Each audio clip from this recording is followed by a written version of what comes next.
Assalamualaikum warahmatullahi wabarakatuh. Melanjutkan bahasan kitab kita Mahkota Pengantin, dan kita sudah sampai di halaman 12 ya. Judulnya Menikah Merupakan Sunnah Para Rasul. Sebelum saya lanjutkan bahasan kita, ada hal-hal yang saya ingin titik beratkan dulu. Yang pertama, ini kajian kitab. Kajian kitab dalam arti kata kita akan merentet bahasan sesuai dengan judul buku ini. Jadi apa yang tertulis di sini itu yang akan saya paparkan. Jadi dia akan mengikuti urutan buku. Walaupun nanti ada mungkin beberapa hal yang saya tambahkan. Kalau ada hal-hal yang mungkin saya temukan memiliki pendapat yang lain dari para ulama, maka saya akan paparkan. Yang kedua, kita sedang membahas ilmu. Saya harap kalau ada orang yang bertepatan ada kasus masalah yang sedang dihadapi dalam masalah rumah tangga, atau memang dasarnya dia masih belum mengetahui ilmu tentang poin yang sedang kita bahas, jangan terbawa perasaan, terutama ibu-ibu. Saya sudah terbiasa menghadapi ibu-ibu soalnya gitu. Jadi kita kalau bahas masalah bab cerai, dibayangkan dirinya yang cerai. Kita bahas masalah nikah, dibayangkan dirinya. Ini nggak boleh. Ini ilmu. Dalam arti kata, beginilah penyampaian dari Allah dan Rasulnya. Kita sedang bahas. Sebab nanti akan ada bab-bab yang dibahas dalam masalah rumah tangga secara tuntas. Di antaranya ada bahasan tentang masalah poligami nanti. Itu akan ada kita bahas secara teori, memang syar'i seperti itu pembahasannya. Dan kita akan membahas secara ilmiah. Ya, secara ilmiah memang seperti ini yang diinginkan oleh Allah dan Rasulnya. Baik, melanjutkan bahasan kita. Sampai pada halaman 12 dan judulnya, subjudulnya adalah Menikah Merupakan Sunnah Rasul. Dalam arti kata di sini maksudnya sunnah Rasul bukan cuma Nabi Muhammad SAW, tapi semua Nabi dan Rasul yang Allah utus ya, memerintahkan kaumnya untuk menikah. Jadi apa yang dilakukan oleh banyak pastor dalam agama Katolik yang tidak mau menikah, ini adalah melanggar sendiri ajaran Isa alaihissalam. Jadi ini tidak benar, karena memang semua Nabi-Nabi dan Rasul diperintahkan oleh Allah untuk ya, menyampaikan hukum pernikahan. Dan ini memang satu-satunya cara yang diinginkan oleh Tuhan kita Allah Subhanahu wa taala untuk melanjutkan keturunan manusia. Karena selain ini dikenal dengan zina. Selain ini dikenal dengan zina. Dan akan ada subbahasan kita pada hari ini masalah bahayanya zina. Saya akan bacakan, menikah merupakan sunnah para rasul, bukan cuma Nabi Muhammad SAW tapi semua rasul. Dan Allah mengutus 124.000 nabi, diantaranya 313 rasul. Bedanya Nabi sama Rasul adalah Nabi orang-orang yang diutus oleh Allah mengingatkan kaumnya apa yang disampaikan oleh Nabi dan Rasul sebelumnya. Saya ulangi, Nabi adalah seseorang yang Allah utus hanya mengingatkan kaumnya apa yang disampaikan oleh Nabi dan Rasul sebelumnya, tidak membawa ajaran baru. Tapi kalau Rasul adalah seseorang yang Allah utus membawa ajaran baru, syariat baru, menghapus ajaran sebelumnya. Gitu kan? Allah mengutus 124.000 nabi, diantaranya 313 rasul. 313 rasul. Tentu kalau ada yang menulis, ditulis sesuai dengan pemahamannya. Tidak harus letter-letter seperti apa yang saya ucapkan. Supaya bisa menjangkau tulisannya ya. Jadi nabi seseorang yang Allah utus hanya mengingatkan kaumnya apa yang disampaikan oleh nabi atau rasul sebelumnya. Dia tidak membawa ajaran baru. Cukup ingatkan saja yang telah disampaikan sebelumnya. Kalau Rasul seseorang yang Allah utus membawa syariat baru, menghapus syariat sebelumnya. Allah mengutus 124.000 nabi, diantaranya 313 rasul. Menikah merupakan sunnah para rasul. Jadi kalau rasul di sini disebutkan, setiap rasul datang pasti dihapus ajaran sebelumnya. Dalam arti kata, kalau hanya ajaran para nabi, berarti hanya melanjutkan apa yang disampaikan sebelumnya. Tapi ini rasul, berarti setiap datang syariat baru pun selalu dihapus, selalu datang syariat-syariat yang sebelum dihapus, kecuali masalah pernikahan. Terus pernikahan ini selalu ada, gitu kan? Tidak pernah terputus dari ajaran para rasul. Sebagaimana diberitakan Allah Subhanahu wa taala dalam kitab sucinya dalam surah Ar-Ra'd ayat 38. Ar-Ra'd ayat 38. A'udzu billahi minasyaitonir rajim. Wa laqad arsalna rusulan min qablika wa ja'alna lahum azwajan wa dzurriyyah. Yang al-ayah artinya, dan sungguhnya kami telah mengutus beberapa rasul ya, Sebenarnya di sini tidak dikatakan beberapa rasul ya. Makna terjemahan tidak boleh pakai beberapa di sini karena Allah mengatakan walqad arsalna rusula, langsung.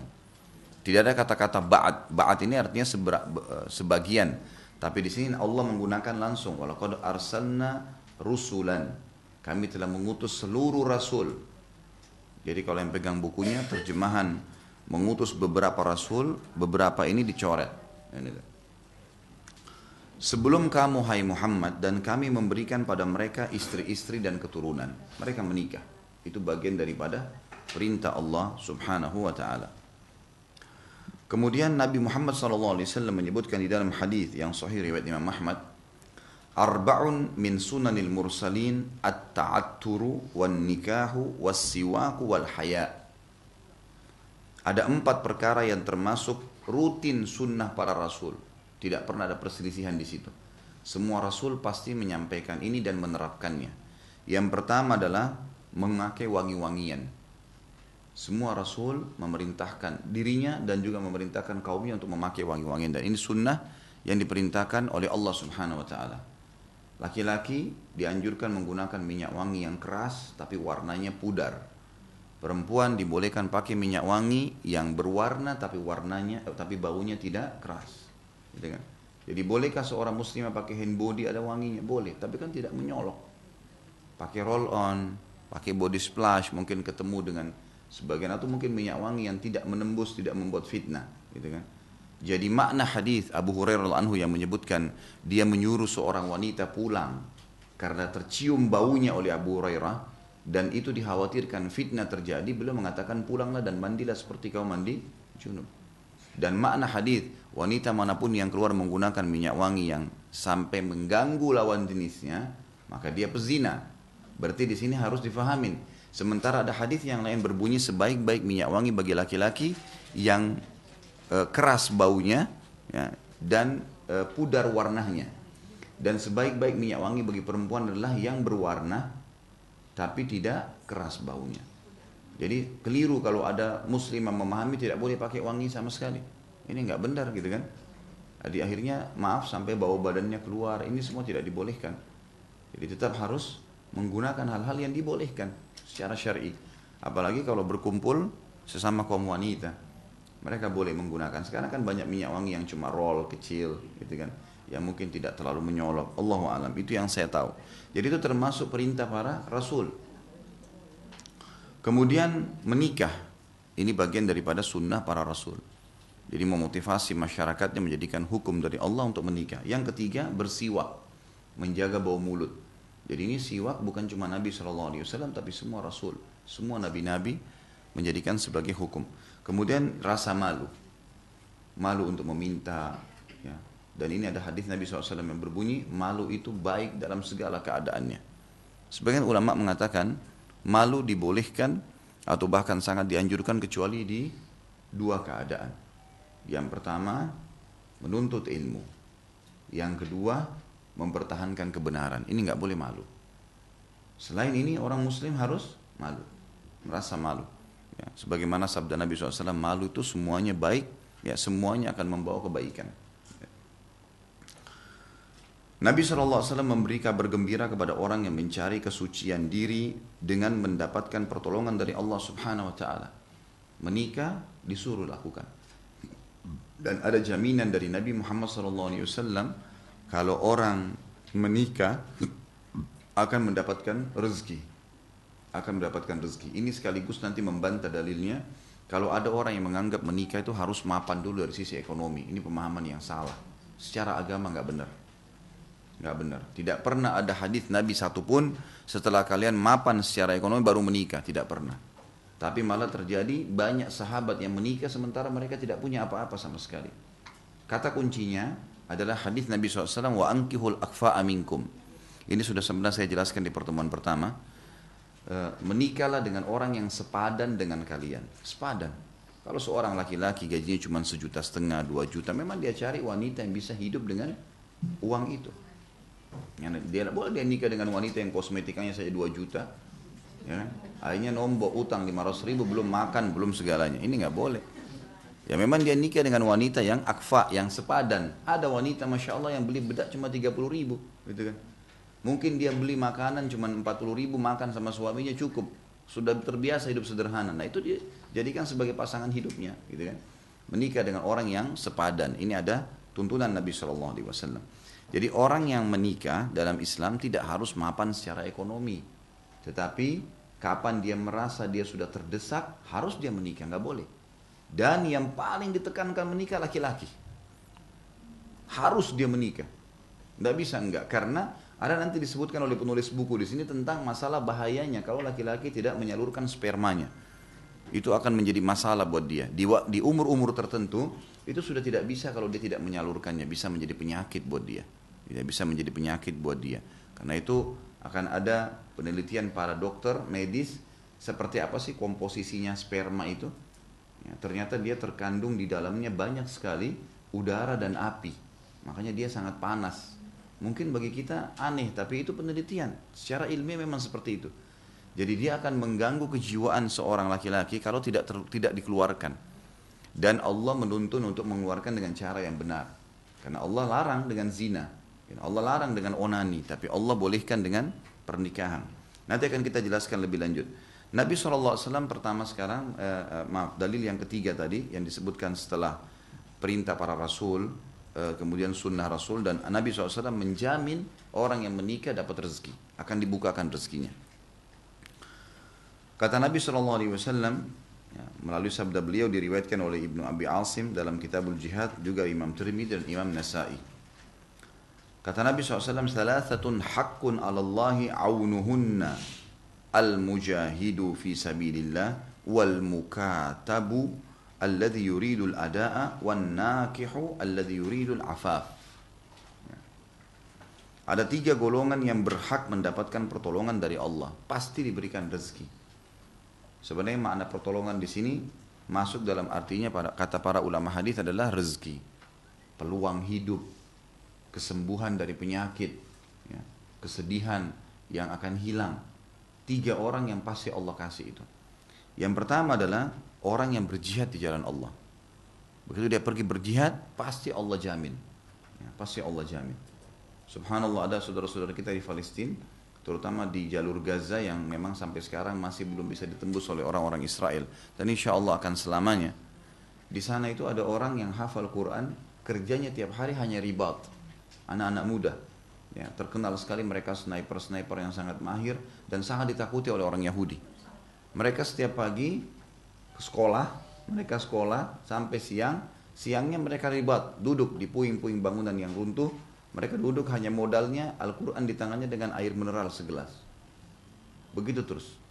Mereka pun menikah dengan orang-orang yang sepadan di situ, wanita-wanita yang ada di situ, sehingga mereka tahu anaknya pun dilatih untuk jadi seperti itu. Gitu kan?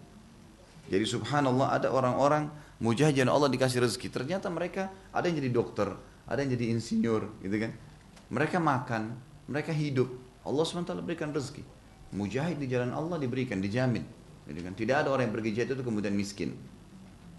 Yang kedua, budak yang ingin memerdekakan dirinya. Jadi dalam Islam ada namanya hamba sahaya, budak.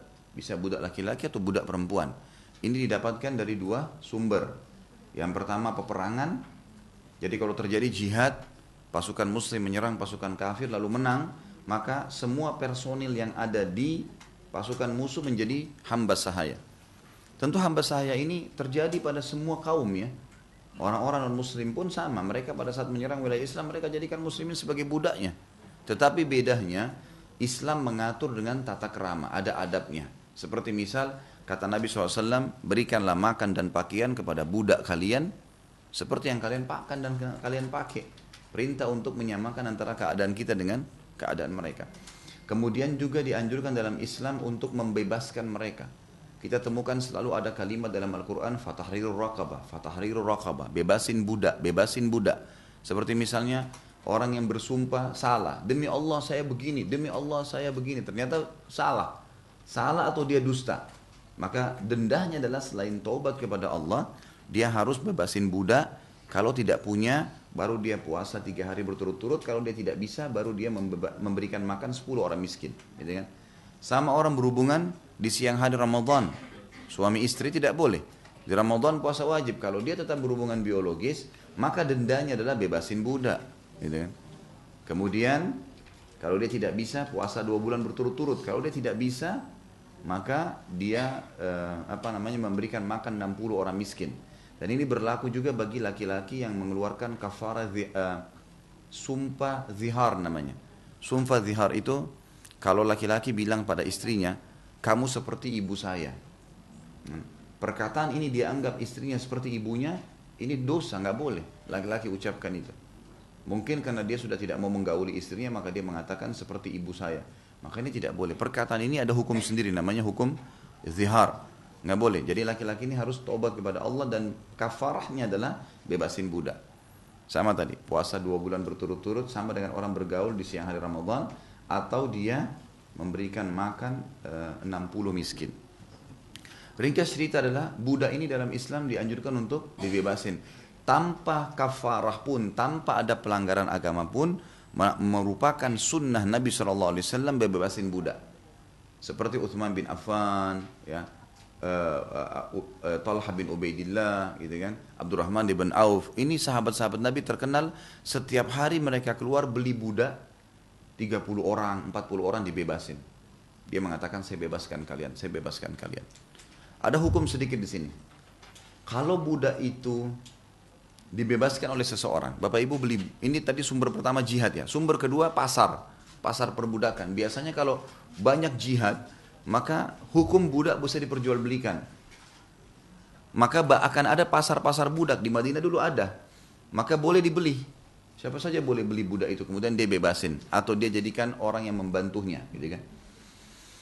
Kalau budak ini dibeli dan dibebasin, Bapak Ibu mengatakan misalnya, saya bebaskan kamu karena Allah. Maka ada namanya hukum maula. Hukum maula. Maula ini maksudnya dinisbatkan kepada dia. Seperti kalau pernah dengar atau nanti satu waktu baca hadis, riwayat emas dalam hadis, silsilah riwayat emas. Ini kalau ada, dianggap hadis paling sahih. Imam Malik meriwayatkan dari Nafi'. Nafi' ini adalah disebutkan dalam buku-buku hadis Maula Ibnu Umar. Budak, bekas budaknya Ibnu Umar. Itu maula. Artinya pernah dimiliki oleh Ibnu Umar bebaskan. Maka ada namanya maula, gitu kan. Lalu Abdullah bin Umar, ini riwayat emas dalam hadis. Imam Malik meriwayatkan dari Nafi', Nafi' maulanya Ibnu Umar, ya. Baru Nabi SAW. Maka ini dianggap hadis paling sahih. Nah, Nafi' ini adalah budaknya Ibnu Umar yang Ibnu Umar bebasin karena Allah. Maka ada istilah maula.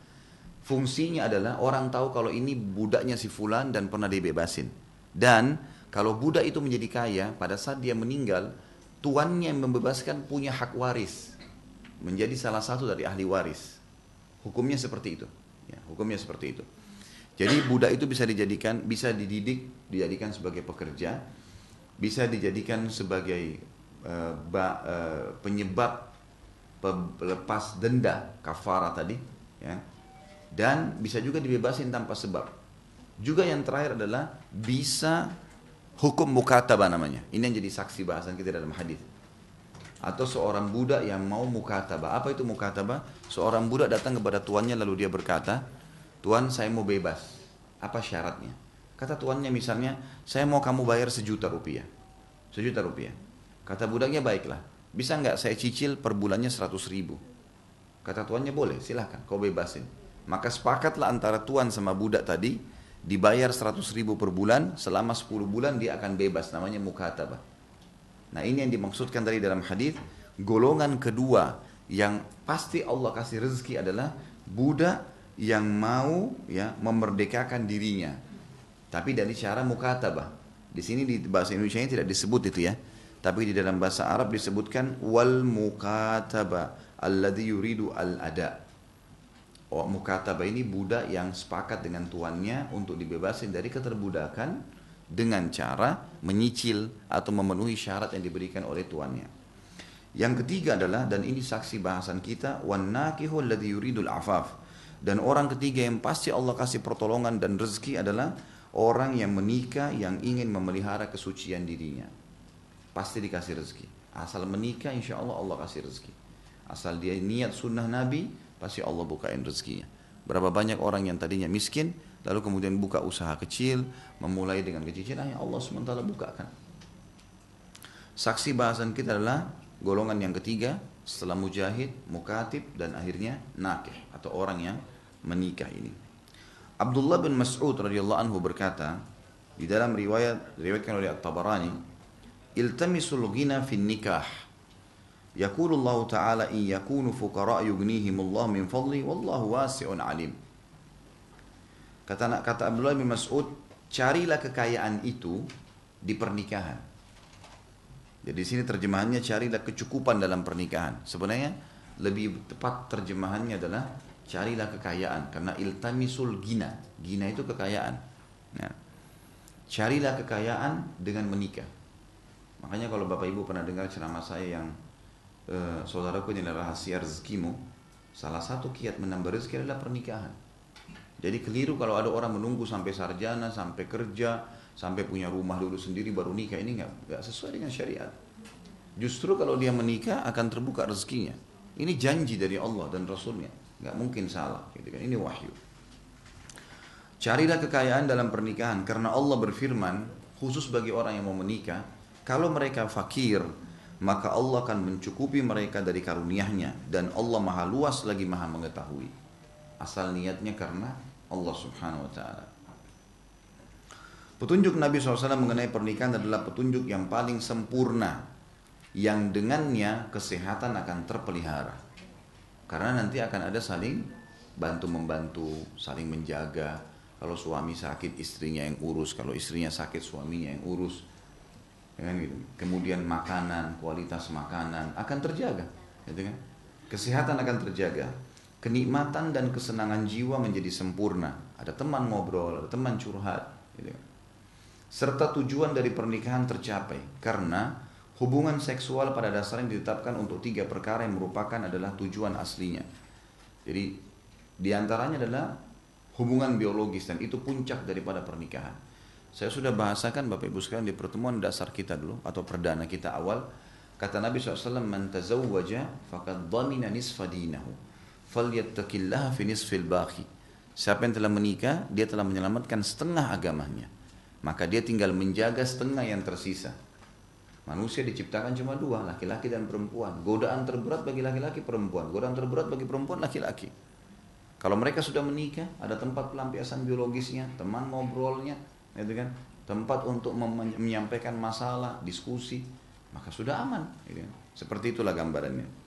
Beliau mengatakan tujuan utama 3 perkara yang memang karena itulah hubungan seksual ya ditetapkan, memelihara keturunan dan keberlangsungan spesies manusia hingga sempurna jumlah yang telah ditetapkan oleh Allah SWT kemunculannya di alam ini. Jadi dengan pernikahan maka populasi manusia terus terjadi sampai batas jumlah yang telah Allah tentukan. Allahu alam berapa banyak. Tapi itulah cara terbaik untuk dijalankan atau mendapatkan keturunan manusia. Yang kedua, mengeluarkan air sperma yang bila ditahan akan membahayakan tubuh secara umum. Nanti akan ada rincian disebutkan oleh beliau. Makanya tadi saya bilang laki-laki yang sangat ditekankan untuk melakukan pernikahan memang karena fitrah begitu Allah bebankan pada kejiwaan mereka. Yang ketiga, melepaskan keinginan meraih kelezatan, kenikmatan maksudnya, dan bersenang-senang dengan kenikmatan. Ini saja manfaat yang diperoleh di surga. Ini saja manfaat yang diperoleh di surga. Sebab di sana tidak ada kelahiran dan tidak ada pula menahan sehingga perlu dikeluarkan. Dalam arti kata di sini ini kenikmatan surga, tapi di dunia kenikmatan biologis akan dirasakan juga, cuman masih ada proses. Ya, masih ada proses. Seperti misalnya ada resiko hamil, kan gitu. Kalau memang orang itu berbuat salah, tapi kalau dalam agama berarti akan hamil dan punya anak, itu tidak terjadi di surga. Prosesnya berbeda nanti, ada bahasan sendiri masalah surga. Para dokter terkemuka, kata beliau, berpendapat bahwa hubungan seksual adalah salah satu faktor untuk memelihara kesehatan. Ganius mengatakan, salah satu dokter, pada umumnya yang terdapat pada sperma kandungannya adalah api dan udara, serta campurannya adalah panas dan lembab, karena ia merupakan darah murni yang dihasilkan oleh anggota tubuh yang asli. Jika keutamaan sperma sudah terbukti, maka ketahuilah bahwa tidak seyogyanya mengeluarkannya kecuali untuk mendapatkan keturunan atau mengeluarkan apa yang tertahan darinya. Jadi sebenarnya memang Allah siapkan khusus untuk keturunan manusia itu sperma.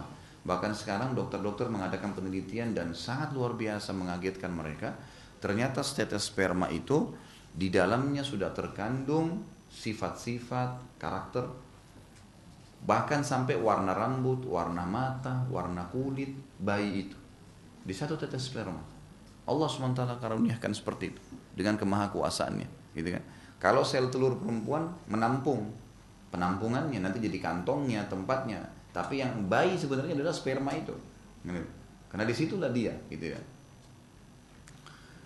Di sini dikatakan karena jadi harus betul-betul pada saat dikeluarkan untuk keperluan keturunan manusia. Tidak boleh sembarangan. Kecuali dia keluar secara alami seperti misalnya orang mimpi, laki-laki mimpi misalnya, itulah ya. Ada kalau dari pandangan medis, mimpi itu adalah proses alami karena sperma sudah memuncak maka terkeluarkan dengan sendirinya di dalam tubuh. Kalau dalam buku fikih disebutkan ada 3 macam sperma atau cairan mirip sperma, ada mani, ada madhi, dan ada madhi. Ada 3, gitu kan. Kalau mani itu keluar pada saat klimaks, memang harus memuncak ya, klimaks dalam seksualnya, dalam biologisnya baru keluar. Dan ini yang digunakan untuk keturunan manusia. Yang kedua madhi ini hanya keluar kalau terangsang. Pada saat terangsang keluar cairan dan dia lebih cair dibandingkan sperma. Dan warnanya seperti air, lebih seperti air, gitu kan. Ini biasanya keluar kapan saja dan kalau sperma keluar wajib mandi junub, mandi besar, membersihkan tempat yang kena. Kalau madhi maka cukup berwudu, tidak harus mandi. Kalau dia hanya sekedar terangsang, mungkin kalau suami istri maaf, cumbuan, sentuhan, kemudian basah ya bagian zakar laki-laki, maka itu namanya madhi. Madhi ini hanya cukup dibersihkan dan wudu, tidak harus mandi. Kemudian madhi ini keluar kalau dalam kondisi capek atau justru spermanya sudah banyak. Jadi jangan heran kalau ada laki-laki mungkin yang tiba-tiba mungkin dia tidak hubungan biologis, dia juga tidak terangsang, tapi ternyata di celananya ditemukan ada seperti sperma dan ini mirip sperma, malah dia memang sperma sebenarnya, tapi keluar tidak melalui ya hubungan biologis. Itu namanya madhi. Biasanya karena terlalu capek sekali atau memang hormon itu lagi memuncak di tubuhnya, memuncak, maka dia akan keluar. Kata beliau, karena jika terus tertahan tidak keluar sperma itu, maka ia dapat menyebabkan berbagai penyakit yang buruk, diantaranya was-was. Jadi banyak laki-laki subhanallah, apalagi kalau sudah melewati umur 30 tahun ke atas belum menikah, ini secara kejiwaan, kita tidak bicara personnya, kita bicara teori ilmiahnya. Secara kejiwaan manusia laki-laki akan ada penyakit was-was. Banyak bimbang, ragu. Saya berhasil nggak ya? Saya gagal nggak ya? Atau saya nanti bisa nggak ya? Itu muncul dalam kejiwaan laki-laki. Sebagian bahkan ilmuwan muslim mengatakan mulai dari balik itu batasnya adalah diambil daripada hadis Nabi SAW 7-10 tahun dari balik. Jadi misal hadis Nabi yang berbunyi, suruhlah anak kalian sholat di umur 7 tahun, ada penyebutan 7 tahun. Dan pukullah mereka di umur 10 tahun serta pisahkan mereka di ranjang. Kata sebagian ulama hadis, tolok ukur ada angka 7 dan angka 10, ini kadang-kadang ditarik kepada yang lainnya. Seperti misal, batas maksimal harus menikah, tidak boleh lebih bagi laki-laki adalah 7 tahun setelah balik atau maksimal 10 tahun. Jadi kalau misal dia balik di umur 12 tahun, semestinya idealnya dia menikah maksimal umur 22 tahun. Itu idealnya begitu. Ini penelitian sebagian ulama muslim yang mengatakan kalau dia 15 tahun balik berarti dia umur 25 tahun. Dan Nabi SAW contohkan menikah di umur 25 tahun kan. Dan ini kalau lebih daripada ini dikhawatirkan malah muncul penyakit-penyakit dalam jiwa, gitu kan? Karena ini memang sudah proses alami diciptakan sama Allah begitu. Saya sudah bilang tadi jangan dibayangkan dengan perasaan ibu-ibu. Ya. Ini adalah ilmu. Ya. Ilmu begini, teorinya memang begitu. 1 tambah 1 sama dengan 2. Nggak usah dibayangkan nanti yang kita hitung itu misalnya roti tambah roti, nggak usah, gitu kan? Jadi gitu teorinya. Nanti masalah aplikasi lapangannya itu butuh contoh-contoh yang banyak. Bisa munculkan penyakit was-was, bisa gila, stres, gitu kan. Dan selain daripada itu, dengan melampiaskannya, acap kali dapat membebaskan dari penyakit-penyakit tersebut. Emang laki-laki akan seperti itu. Jika sperma lama tertahan, maka ia akan rusak dan terurai menjadi esensi yang mengakibatkan berbagai penyakit yang buruk sebagaimana telah kami sebutkan.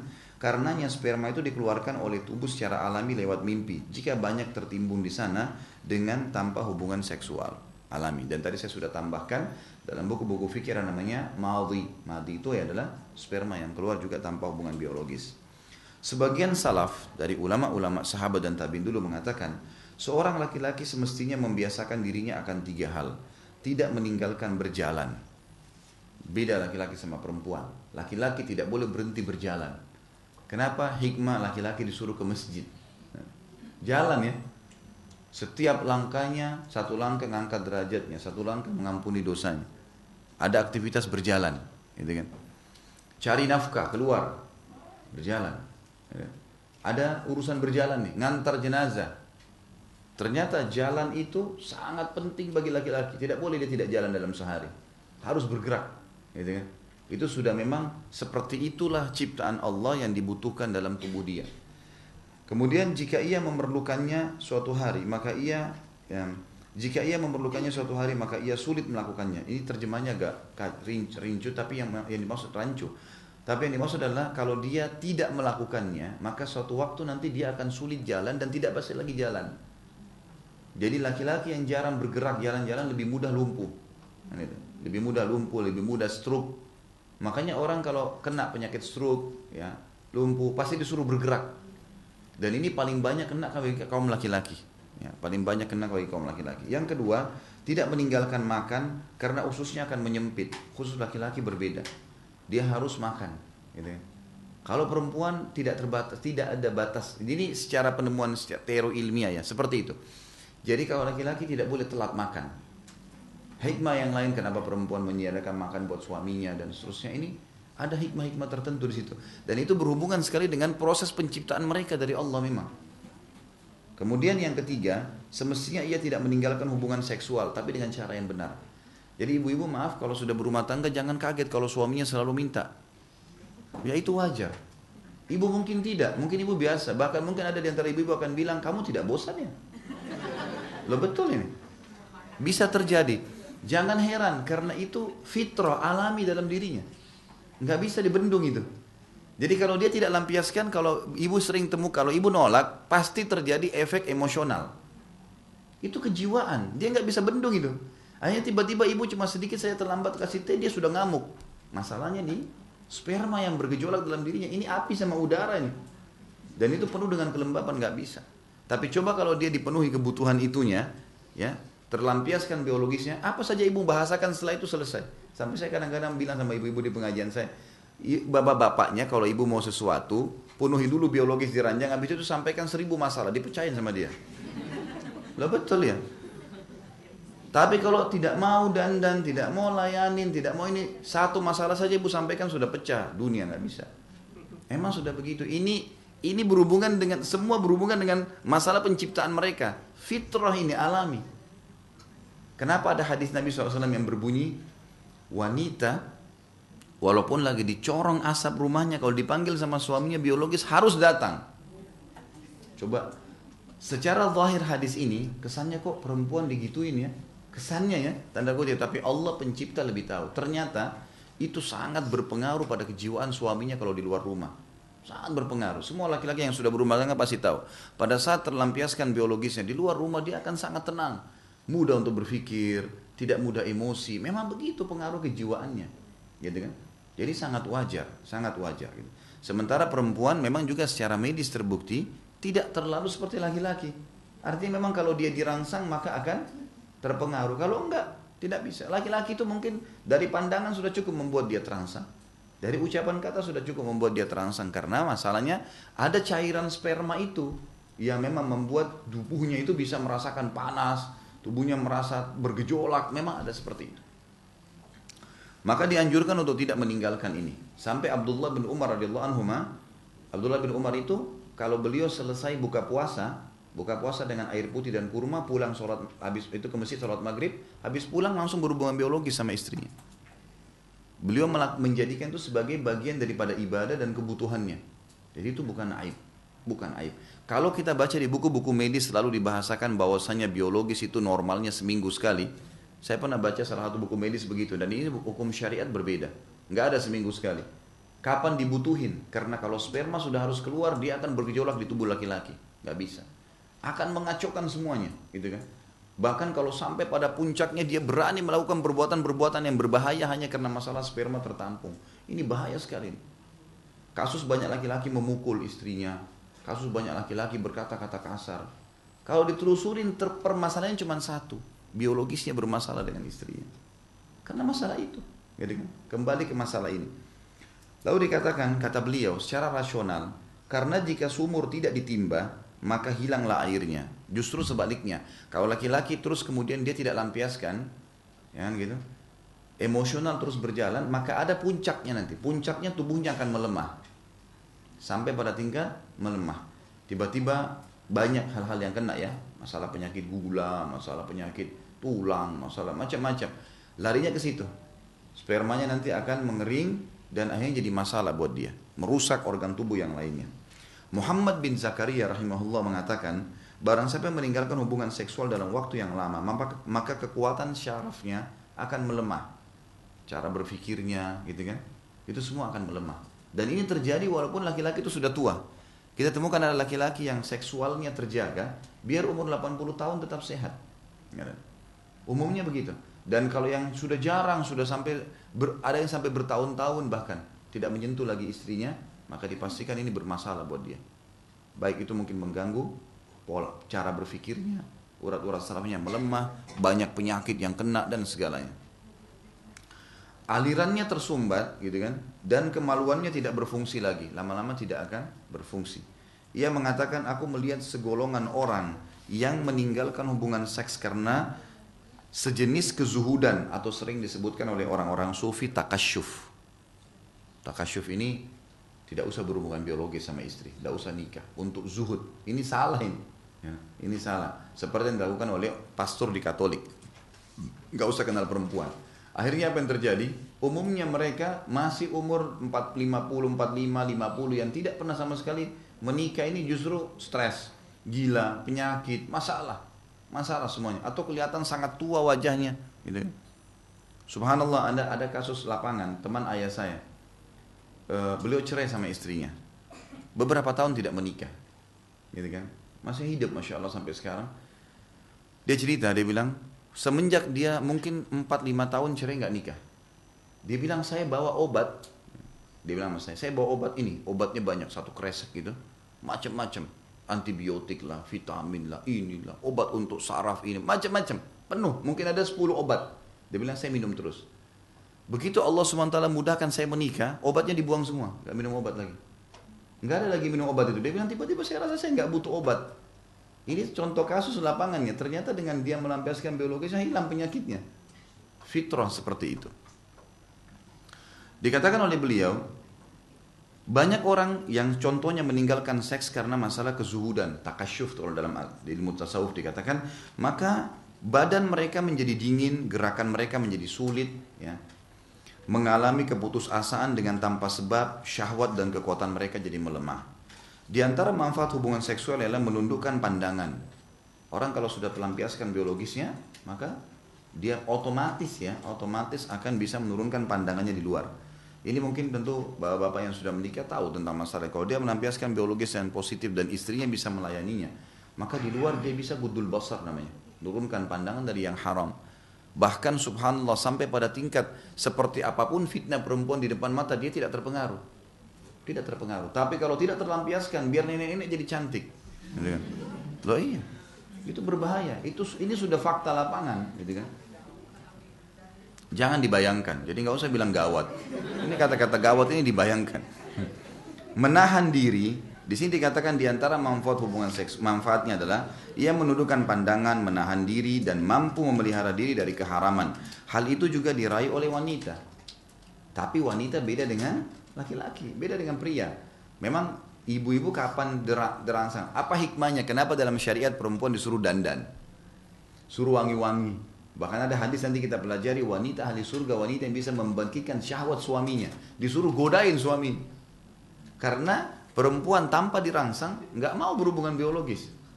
Ibu kalau tidak disambut dengan kata-kata baik, dengan tatapan mata yang baik, kemudian dengan rayuan dari suaminya, orang malas saja. Laki-laki tanpa itu pun bisa melakukannya. Makanya dia dibuat sistem sama Allah, si perempuan disuruh dandan. Ini terjadi pada hewan ya. Kadang-kadang hewan itu betinanya mengeluarkan bau tertentu, suara tertentu, supaya jantannya datang di musim pernikahannya. Kan begitu. Secara alami memang begitu. Maka nanti si laki-laki akan terpengaruh, dia akan datang merangsang istrinya, terangsanglah dua-duanya, baru akan terjadi biologis yang maksimal.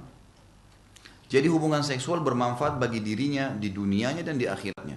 Dunia setelah dia kehidupan dia juga dapat, di akhirat juga dapat, karena itu perintah Allah. Itu ibadah. Hal ini juga bermanfaat bagi wanita, karena itu Nabi SAW menyukainya, menyukai menikah itu. Karena memang Nabi SAW itu perintah agama. Bahkan Nabi SAW menyukai untuk duduk bersama istrinya, ngobrol, mencumbuin mereka, gitu kan. Bahkan ada hadis Nabi yang berbunyi, bukan termasuk sia-sia menghabiskan waktu dengan pasangan.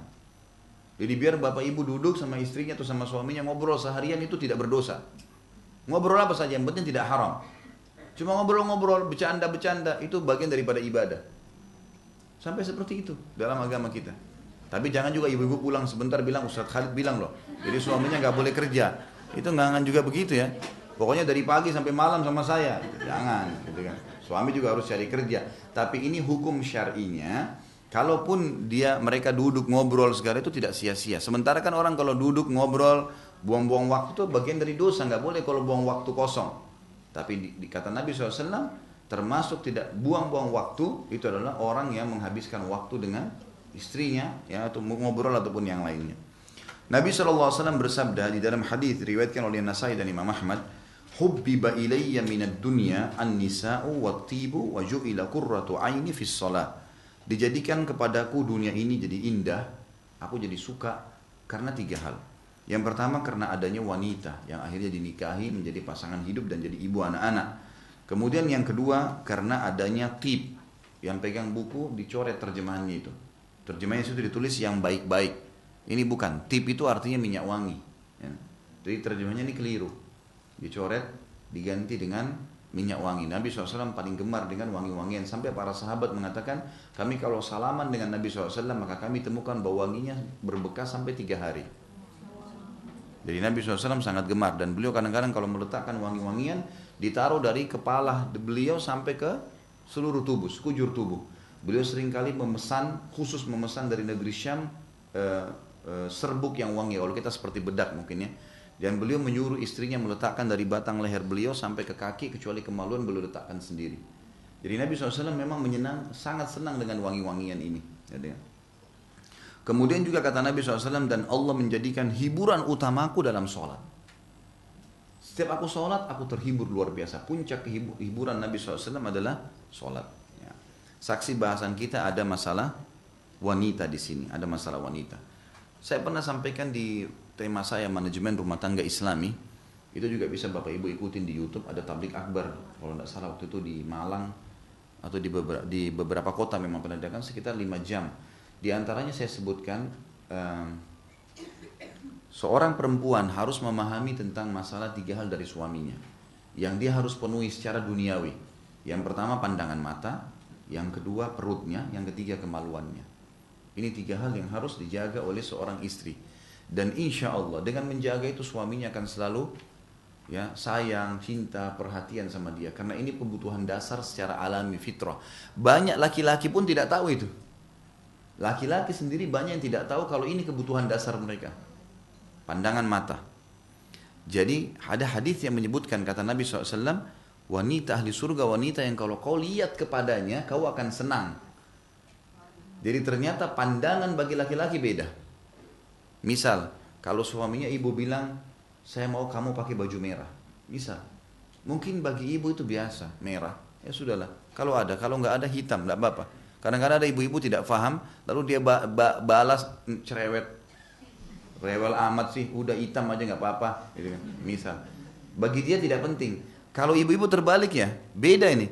Kalau suaminya ibu pakai merah, pakai hitam, pakai apa, ya kalau bagus ya bagus. Tapi tidak sampai kepada masalah biologis. Laki-laki berpengaruh sampai masalah biologis tuh. Warnanya, sesuatu yang membuat dia suka lihat, gitu kan. Saya secara pribadi dalam rumah tangga saya, Bapak Ibu sekalian, saya bilang sama istri saya, kalau perlu saya kasih duit, pakaian apa yang kamu suka. Secara pikiran kamu saja, dari laki-laki beli. Di rumah saya pakai, gitu kan. Bagus kaos hitam kah, celana pendek kah, apa saja, ini bukan aib. Beli yang kamu suka. Saya juga sama. Saya tidak merasa aib pada saat saya masuk ke pasar atau ke mall, saya belikan pakaian buat istri saya. Saya beli sendiri warna yang saya suka, pakaian tidur yang saya suka, dan dia pakai. Pengaruh kejiwaannya besar sekali. Karena betul-betul apa yang kita inginkan beda. Banyak laki-laki, bapak-bapak, maaf tidak berani bicara. Bukan, mungkin dia takut tersinggung istrinya, dia nggak mau bilang. Jadi mungkin dia tidak suka istrinya pakai daster, tapi ya sudahlah, apa boleh buat. Nggak mau ngomong, ini nggak boleh nih. Harus ngomong, nggak bisa. Ya, tentu ngomongnya dengan santun. Yang paling baik nasihat adalah mendatangkan ganti. Nasihat yang paling baik adalah mendatangkan ganti. Yang kedua baru obrolan. Jadi misalnya bapak-bapak tidak suka istrinya pakai warna tertentu, caranya adalah belikan warna yang kita suka. Ini pakai ya yang saya suka.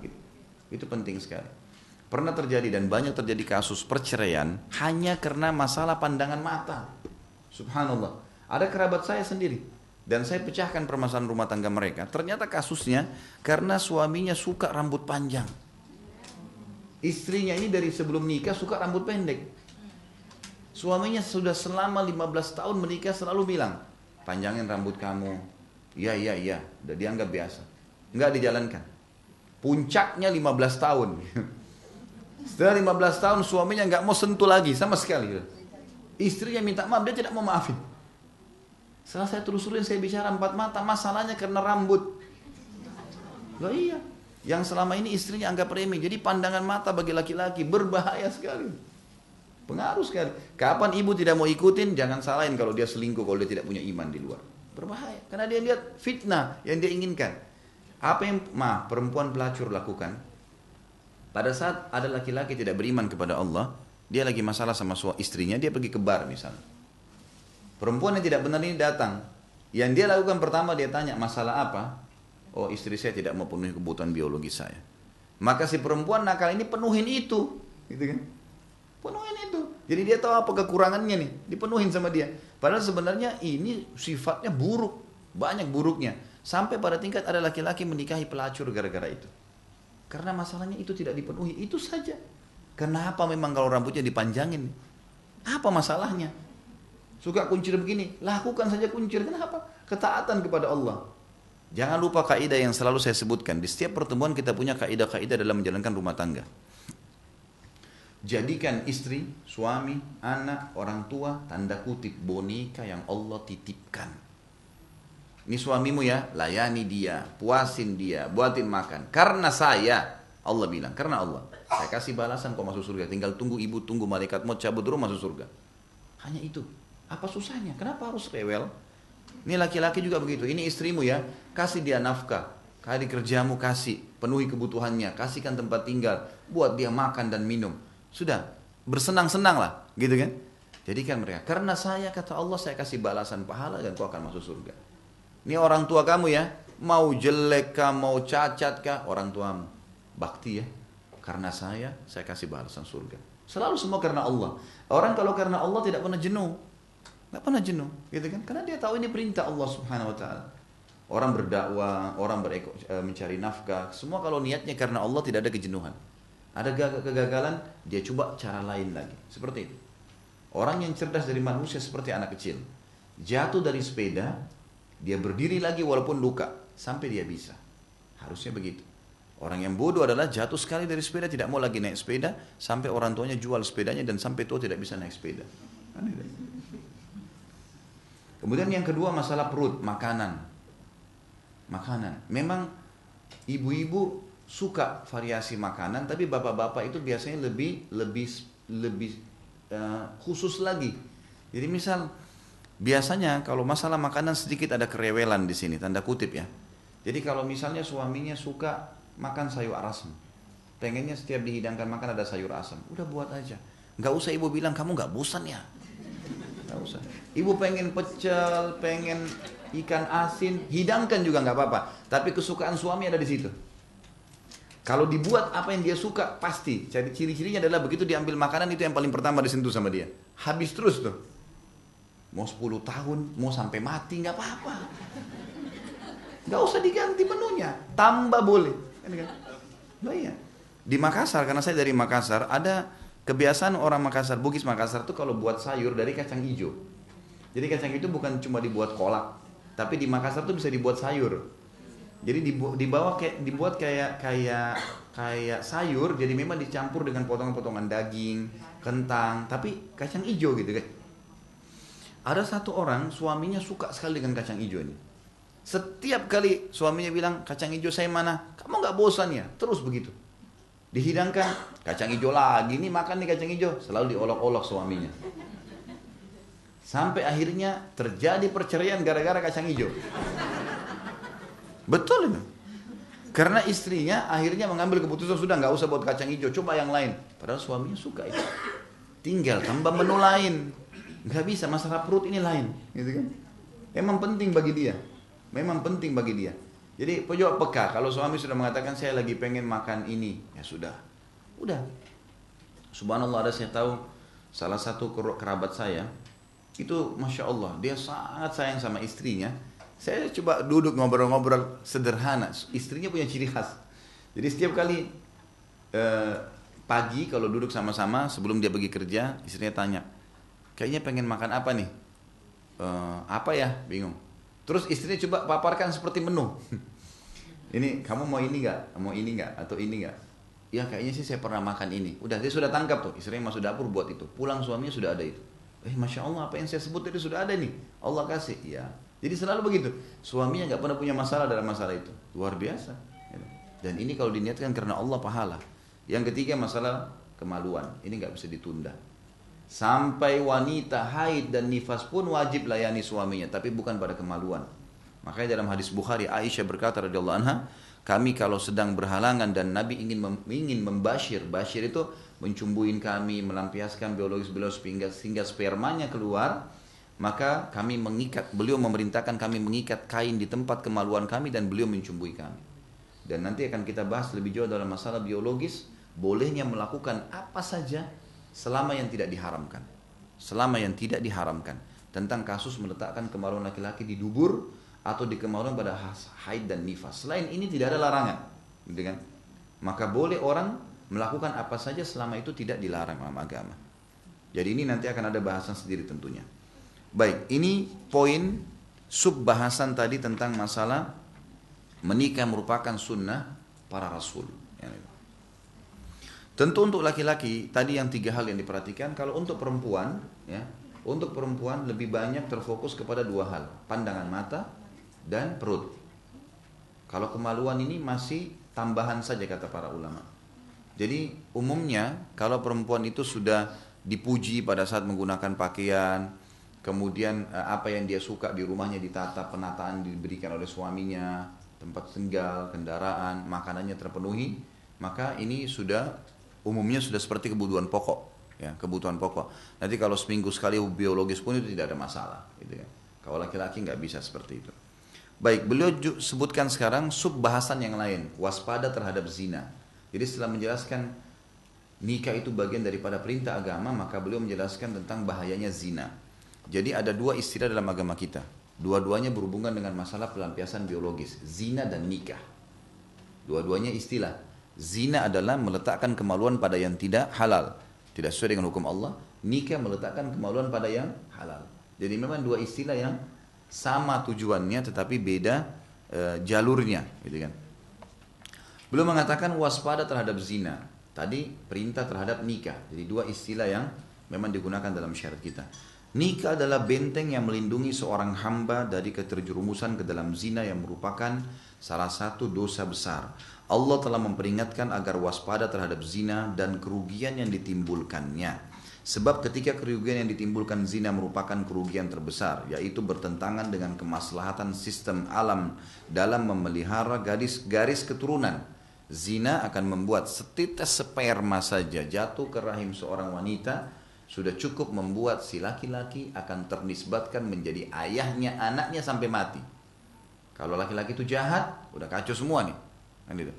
Apalagi kalau ada hasil zina, nggak ada penisbatan nasab kepada pemilik sperma, nggak ada hak waris di antara mereka, tidak boleh jadi wali kalau anak itu perempuan. Jadi kacau semua sistem nih, hanya karena masalah zina. Sementara zina sama nikah bedanya hanya kalimat akad, hanya itu. Hanya datang walinya perempuan, saksi dua, maharnya saya nikahkan kamu sama anak perempuan saya Fulana binti Fulana dengan mas kawin. Laki-laki mengatakan saya terima, nikahnya sah. Sudah selesai. Dan itu perbedaannya dengan zina adalah kalimat akad tadi.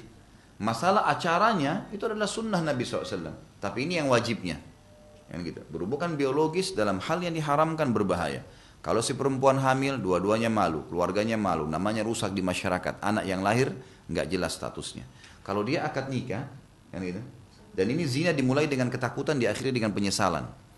Kalau dia menikah dengan tadi cuma 5 menit kalimat tersebut dengan syarat yang syar'i, kita belum bicara masalah gedungnya, acara itu sunnah semua tambahan.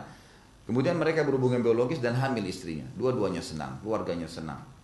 Biologisnya dimulai dengan cinta, dengan ketulusan, dengan keikhlasan, diakhiri dengan kegembiraan, gitu kan. Anak yang lahir jelas statusnya, tahu siapa ayahnya, punya hak waris, kalau perempuan bisa jadi walinya. Jadi perbedaan dasarnya besar sekali nih. Makanya beliau mengatakan, zina itu bisa mendatangkan kerugian yang sangat besar, ya, kerugian terbesar, yaitu bertentangan dengan kemaslahatan sistem alam dalam memelihara garis keturunan, melindungi kemaluan, menjaga kehormatan dan membentengi dari perkara yang menimbulkan permusuhan terbesar dan kebencian di antara manusia, yaitu masing-masing dari mereka merusak istri kawannya, anak perempuannya, saudara wanitanya dan ibunya. Zina itu pasti terjadi salah satunya dengan itu kan? Kalau bukan istrinya orang, saudarinya orang, gitu kan? Ibunya kah atau tantenya? Gitu kan? Jadi begitu, atau anak perempuannya. Makanya dalam hadis Bukhari pernah ada laki-laki mengatakannya, Rasulullah, saya siap meninggalkan semua larangan agama kecuali zina. Izinkan saya berzina. Nabi SAW bilang, kau ridho kalau orang menzinai ibumu? Dia bilang tidak. Saudarimu? Tidak.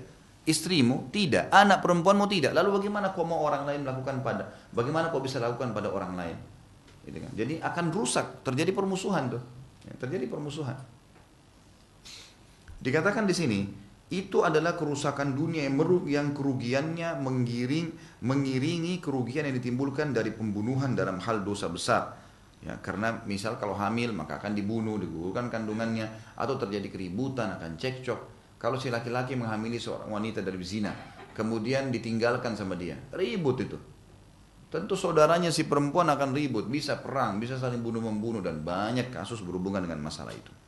Allah menggiringkannya, ya, menyebutkan ini semua dalam kitabnya, dan Nabi SAW dalam sunnahnya sebagaimana telah disebutkan. Imam Ahmad mengatakan, saya tidak melihat setelah membunuh jiwa adalah suatu dosa yang lebih besar daripada zina. Setelah membunuh, zina itu adalah dosa yang sangat besar. Allah Subhanahu wa taala telah menegaskan keharamannya di dalam surah Al-Furqan ayat 68. Ini dalil pertama tentang haramnya zina. A'udzu billahi minasyaitonir rajim, walladzina la yad'una ma'allahi ilahan akhar wa la yaqtuluna an-nafsa allati harramallahu illa bil haqqi wa la yaznun wa man yaf'al dzalika yalqa athama. Ada ayat yudha'af lahu al-'adzabu yaumil qiyamati wa yakhlud fihi muhana. Dan orang-orang yang tidak menyembah Rabb, Rabb artinya pencipta, pemilik, pengurus, pengawas, ya,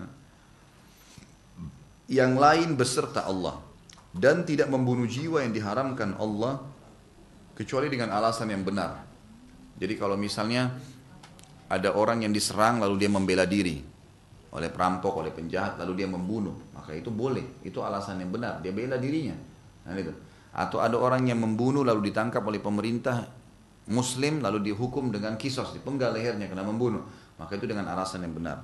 Allah mengatakan orang-orang yang tidak menyembah Rabb, tidak menyekutukan Allah Subhanahu wa taala, dan tidak membunuh jiwa yang diharamkan Allah membunuhnya kecuali dengan alasan yang benar, dan tidak berzina. Allah datangkan di sini setelah tidak menyekutukan Allah Subhanahu wa taala, ya, kemudian tidak membunuh, langsung dikatakan dan tidak berzina. Barang siapa yang melakukan yang demikian itu, ada salah satu dari 3 dosa yang dilakukan, maka dia akan mendapatkan pembalasan dosanya. Lanjutan ayat adalah dia akan dilipat gandakan hukumannya hari kiamat dan akan kekal dalam api neraka. Gitu kan? Kalau dia menghalalkan kekal. Misalnya ada orang zina, dia mengatakan, siapa yang bilang zina itu nggak boleh? Saya mau berzina. Misal, naudzubillah.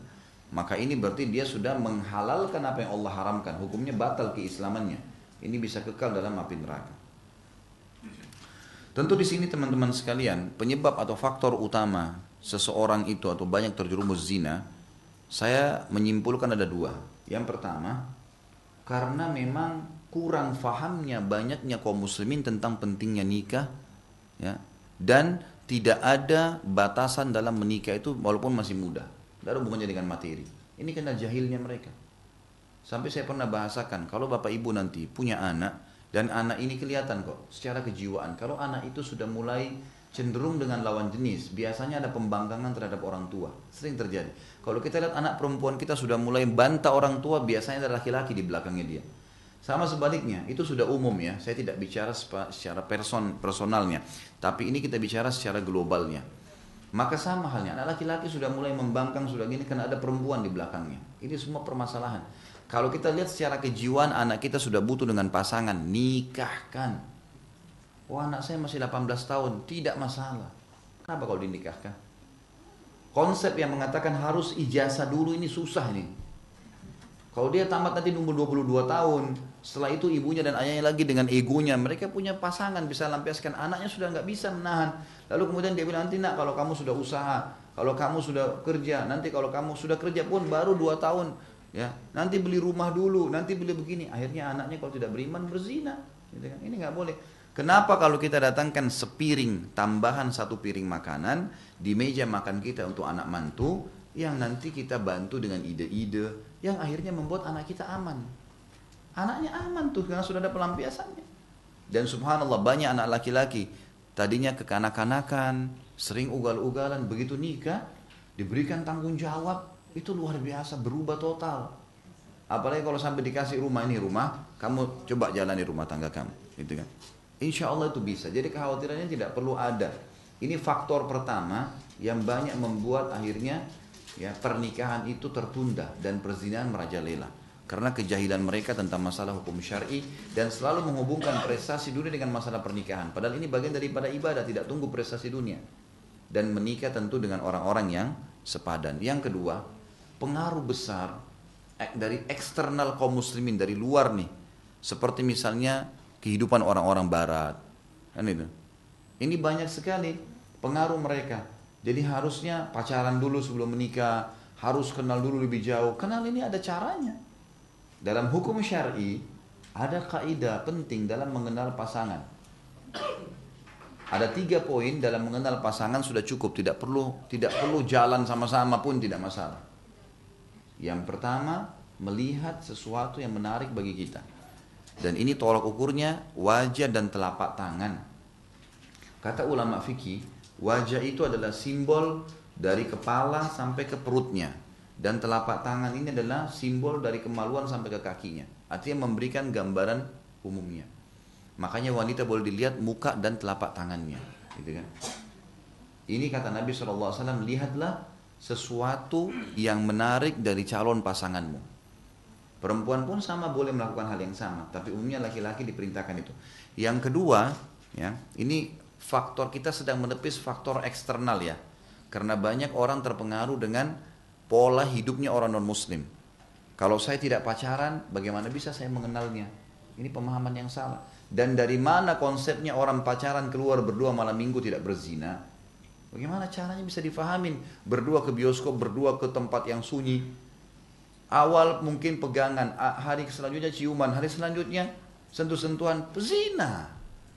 Makanya Allah mengatakan wala taqrabuz zina, jangan dekatin zina, jangan mulai SMS, jangan mulai ngobrol, jangan mulai buka.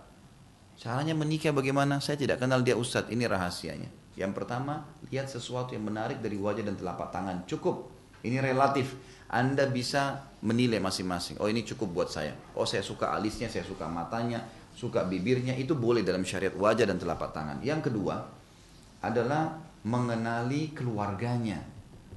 Nah, dari keluarga ayah itu akan mewariskan fisik. Jadi kita bisa lihat secara umum keluarga ayahnya, calon istri kita atau calon suami kita.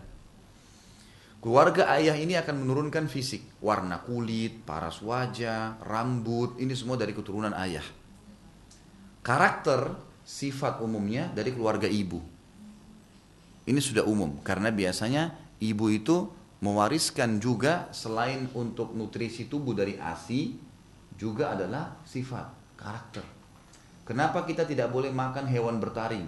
Kenapa nggak boleh kita makan hewan ganas? Bertaring itu buas ya. Kenapa tidak boleh?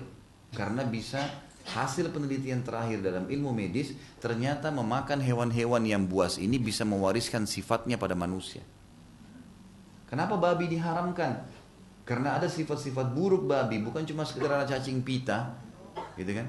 Seorang syekh di negeri Syam pernah berdebat dengan seseorang pastor tentang masalah babi kenapa diharamkan, gitu kan? Maka syekhnya mengatakan naikkan di atas panggung 3 babi, 2 jantan 1 betina dan 3 ayam, 2 jantan 1 betina. Karena si pastor bilang kalian mengharamkan babi karena alasan babi itu makan kotoran. Saya akan buat peternakan terbesar di Eropa yang tidak ada ternakan babi terbesar tidak makan kotoran. Saya akan siapkan makan daging, minumnya susu. Selesai penyebab haramnya. Sementara kalian umat Islam makan ayam dan ayam itu makan kotoran. Maka syekhnya mendatangkan penelitian ilmiah, dikatakan baik. Anda tidak usah turun dari podium pastor, saya akan jawab dari sini. Naikkan 3 ekor babi dan 3 ekor ayam. Tapi babi dulu, 2 jantan 1 betina. Ternyata babi ini punya sifat buruk. Dan ini akan terwariskan bagi orang yang memakannya. Ini secara medis terbukti seperti itu. Ternyata babi ini jantannya kalau mau menggauli betina, dia butuh jantan yang lain. Temannya, yang dia saling merangsang jantan sama jantan, yang terangsang duluan datang menggauli si betina. Setelah itu dia kembali bantu rangsang temannya untuk gauli betina yang sama. Itu sifat terjadi pada babi. Jadi sampai pada istrinya pun gonta-ganti sama teman lain tidak apa-apa. Ini bahaya sekali. Kata syekhnya sudah lihat, turunin, naikkan ayam. Ayam jantan bersaing jantannya, begitu dia dapati betinanya dia akan pertahankan sampai mati. Gak mungkin ada jantan lain dekatin, pasti diserang sama dia. Kata syekhnya, ini perbedaan antara kami dengan kalian. Kalian seperti babi itu, kami seperti ayam itu. Kita punya mahram. Tidak boleh sembarangan orang menyentuh ibu saya, saudari saya, anak saya, istri saya, nggak boleh sembarangan, gitu kan? Sampai dalam Islam ibu pun, ya, dan ayah punya batas aurat dengan anaknya, apalagi anaknya kalau sudah sampai 10 tahun. Sebagian ulama mengatakan sinnut tamyiz 7 tahun. Ibu nggak boleh lagi mandiin anak laki-lakinya kalau sudah 7 tahun, nggak boleh lagi lihat auratnya, sudah dilarang itu. Sebagian ulama mengatakan 10 tahun. Sama bapak-bapak nggak boleh lagi mandikan anak perempuannya 7 tahun atau 10 tahun, nggak bisa. Ini sesuai dengan hadis Nabi, perintahkan mereka sholat di 7 tahun dan pukul mereka di umur 10 tahun serta pisahkan mereka di ranjang. Nggak boleh. Apalagi kalau sudah gadis, sudah bujang, ini lebih nggak boleh lagi. Nggak boleh lagi. Ibu nggak boleh sembarangan masuk di kamar anak laki-lakinya, nggak boleh sembarangan masuk di anak perempuan. Dan satu-satunya yang boleh melihat tubuhnya semua hanya pasangan hidupnya. Sampai jadi jenazah pun tidak boleh. Ya. Jadi jenazah pun tidak boleh. Ya. Jadi kalau misal ada di antara muslimah meninggal, anak laki-lakinya ada bujang, nggak boleh dia mandikan ibunya. Seorang ayah meninggal, anak perempuannya nggak boleh mandikan. Yang boleh cuma suami istri atau sesama jenis. Saking tegasnya penjagaan aurat dalam Islam, ini nggak boleh, gitu kan? Baik. Jadi poin yang kedua untuk menikah supaya tidak pacaran setelah nikah. Silakan setelah nikah pacaran sampai kapok, boleh, nggak masalah. Berhubungan biologi sampai bosan-bosan, silakan. Ciuman sampai bosan, gitu kan. Keluar sama-sama sampai bosan, nggak apa-apa. Pahala malah, gitu kan. Tapi sebelum nikah nggak boleh. Kaidahnya bagaimana supaya saya tahu dia? Lihat sesuatu yang menarik dulu sehingga kita tertarik memang. Yang kedua, dan ini wajah sama telapak tangan tolong. Yang kedua kenali keluarganya. Keluarga ayahnya akan menurunkan fisik. Keluarga ibunya akan mewariskan karakter, gitu kan.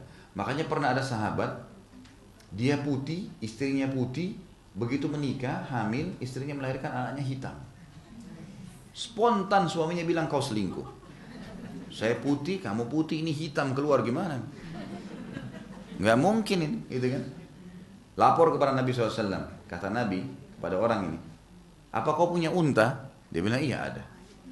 Pasangan nggak? Ada pasangannya? Ada, jantan sama betina. Ada anaknya nggak? Ada anaknya. Sekitar kalau salah 4-5 ekor. Baik, kata Nabi SAW, apakah semua anaknya unta itu sama dengan warna ibu sama ayahnya? Kata orang itu tidak. Ada bahkan yang warnanya hitam bulunya. Kata Nabi SAW, kenapa? Kata orang itu, mungkin dari jalur keturunannya. Kata Nabi SAW, anakmu ini juga sama. Dari jalur keturunan. Kalau tidak salah ada makna riwayat yang lain adalah, apa kok punya kakek yang kulitnya hitam? Dia bilang iya. Kebetulan kakeknya masih hidup. Kata Nabi SAW, ini keturunannya itu. Gitu kan. Jadi dari jalur ayah, itu memang mewariskan secara fisik itu. Makanya kadang-kadang ada ibu sama, ada suami istri, mungkin dua-duanya secara fisik maaf agak pendek, tapi anaknya tinggi-tinggi. Karena ternyata keluarga ayahnya memang begitu semua. Gitu kan. Karakter dari keluarga ibu. Ini kita bicara global ya. Kalau misalnya ada bapak ibu yang bertanya, terus bagaimana kalau ada keluarga ibunya yang pezina misalnya, atau pemabuk. Itu nggak dijadikan tolok ukur, kecuali itu sifat umumnya keluarga. Tapi kita bicara globalnya. Mayoritas keluarganya ibu ini baik-baik misalnya.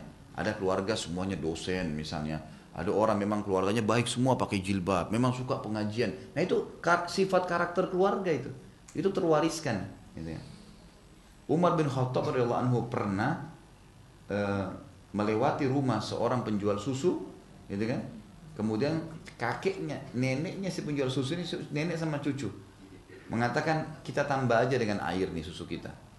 Kata cucunya, nggak bisa. Amir Mukminin Umar bin Khattab larang, kalau dia tahu kita dihukum.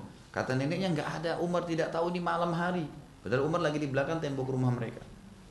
Lalu kata cucunya sambil menangis, bagaimana bisa kalau Umar tidak tahu nenekku, maka bagaimana dengan Tuhannya Umar? Sambil terisak-isak dia ketakutan kalau neneknya campur susu dengan air, takut dihukum sama Allah. Maka Umar malam itu pun pulang ke rumahnya, bangunin semua anak laki-lakinya, baru mengatakan, siapa yang mau nikah dengan cucu penjual susu? Ini saya kadang-kadang bilang sama bapak-bapak, bayangkan kalau kita dibangunin malam-malam disuruh nikah. Gimana ya? Tapi Umar lakukan itu. Siapa yang mau nikah dengan cucu punya susu? Sampai waktu mereka tidak ada yang nyaut, karena ini baru bangun tidur, disuruh nikah. Lalu kata Umar, kalau tidak ada yang mau nikahi, saya akan nikahi, kata Umar. Lalu Asim angkat tangan mengatakan, saya ayahku, saya akan nikahi karena bakti kepada anda. Jadi Asim ini dalam beberapa athar pun dikatakan, tidak sampai memilih lagi, sudah memang dia langsung terima, dinikahkan. Berkahnya adalah, mereka dikaruniai anak Abdul Aziz. Abdul Aziz punya anak namanya Umar. Umar bin Abdul Aziz salah satu khalifah Abbasiyah yang terkenal. Beliau ya terkenal sekali, salah satu khalifah yang memimpin dari tahun 99 sampai 101, 2 tahun saja, nggak ada lagi orang yang mau menerima zakat. Nggak ada lagi orang yang mau menerima zakat karena keadilannya. Kata sebagian ulama, Umar bin Abdul Aziz adalah berkah dari keimanan si cucu penjual susu itu, neneknya dia. Terwariskan kesolehannya itu. Jadi karakter terwariskan. Ini yang kedua tadi ya. Jadi kita mengenali fisik, kemudian mengenali keluarga, dan yang ketiga mengenali lingkungan. Lingkungan. Boleh dalam Islam seseorang bertanya pada calonnya, dia mengatakan, kamu biasanya kalau lagi kerja di mana? Oh, kerja di sini. Baik, kita sudah tahu dari tempat kerjanya misalnya halal atau haramnya. Kemudian kita bisa bertanya, misal kalau weekend kadang-kadang kamu ini buat apa? Oh, saya biasa kalau weekend kumpul-kumpul di karaoke sama teman-teman saya. Oh, saya biasa di bar. Oh, saya biasa pantai, nginap, gini dan seterusnya.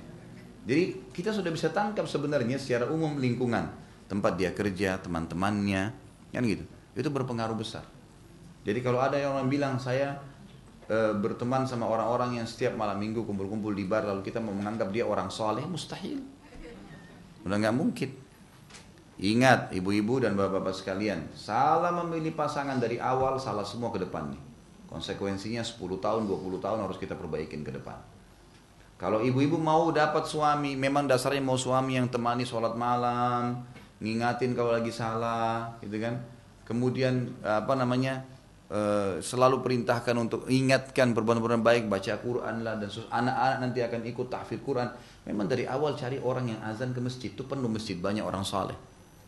Harus begitu. Pernah ada ibu-ibu tanya saya, Ustaz, saya 10 tahun menikah, suami saya selalu selingkuh. Suami saya suka dusta. Saya tanya, Bu, ibu sebelum nikah sudah tahu belum suaminya begitu? Kalau dia istikharah, betul-betul ikhlas minta sama Allah, betul, pasti Allah buka tuh. Tiba-tiba ketahuan dia dusta. Tiba-tiba kita tahu informasi yang tidak benar dengan dia, itu sudah peringatan dari Allah. Banyak ibu-ibu karena terpengaruh fisik saja. Oh, yang penting ganteng dan kaya. Masalah playboy nggak masalah. Ya siap kalau gitu, jangan heran kalau dia nanti selingkuh setelah nikah. Memang sifatnya begitu.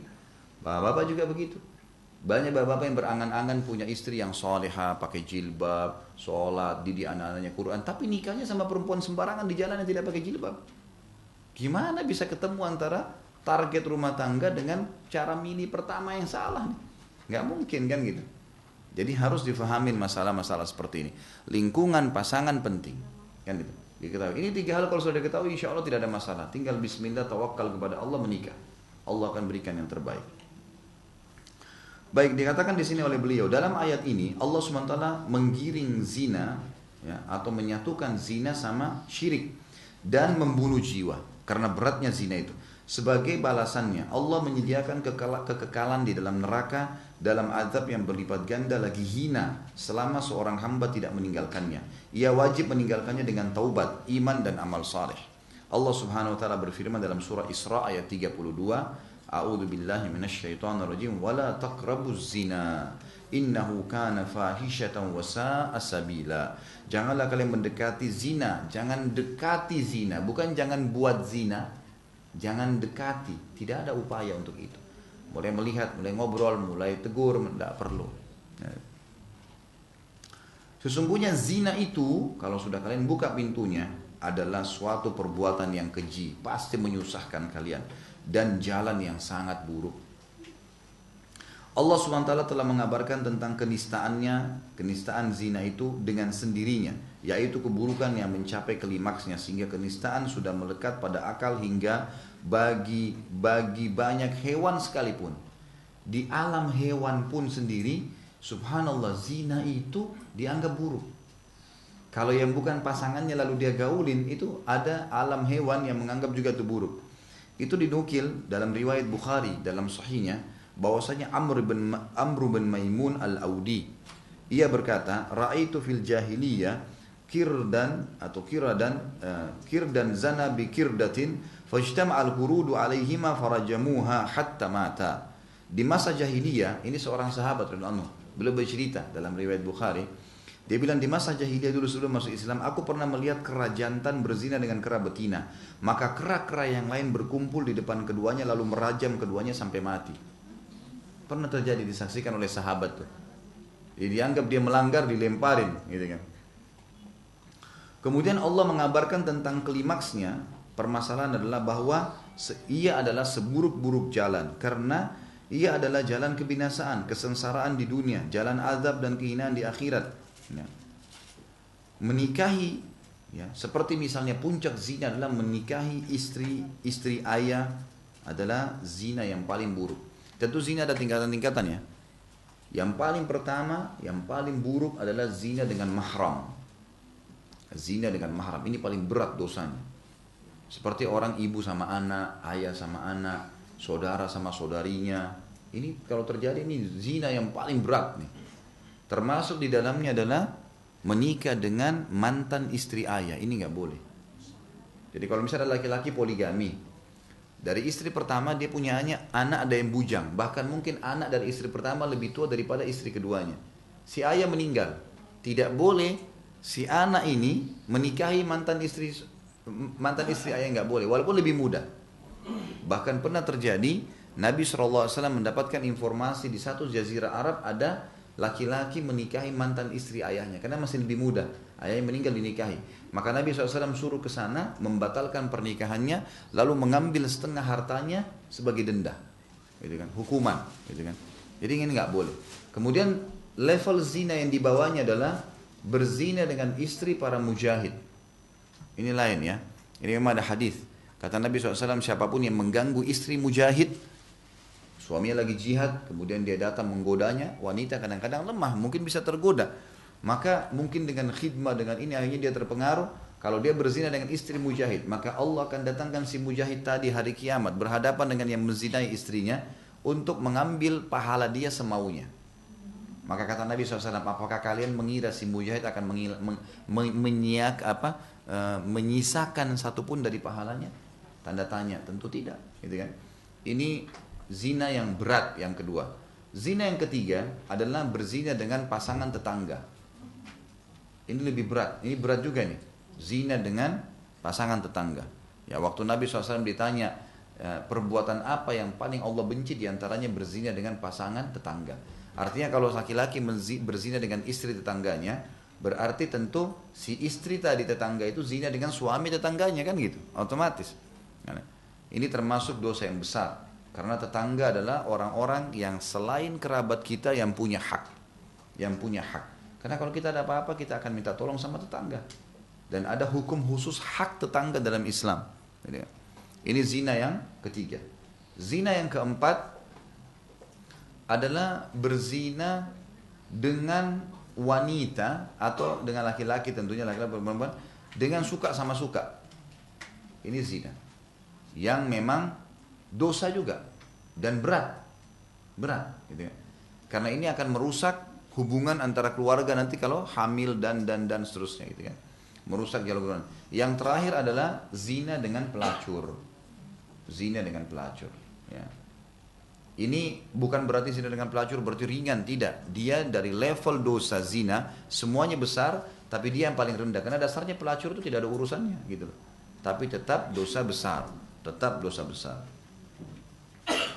Kata beliau, Allah Subhanahu wa taala mengkhususkan dengan celaan yang lebih dengan mengatakan hal itu adalah kenistaan, menjadikan Allah murka dan buruk jalannya. Allah juga mengaitkan keberuntungan seorang hamba pada sikap memelihara kemaluannya dari zina. Tidak ada jalan baginya menuju keberuntungan tanpa hal itu.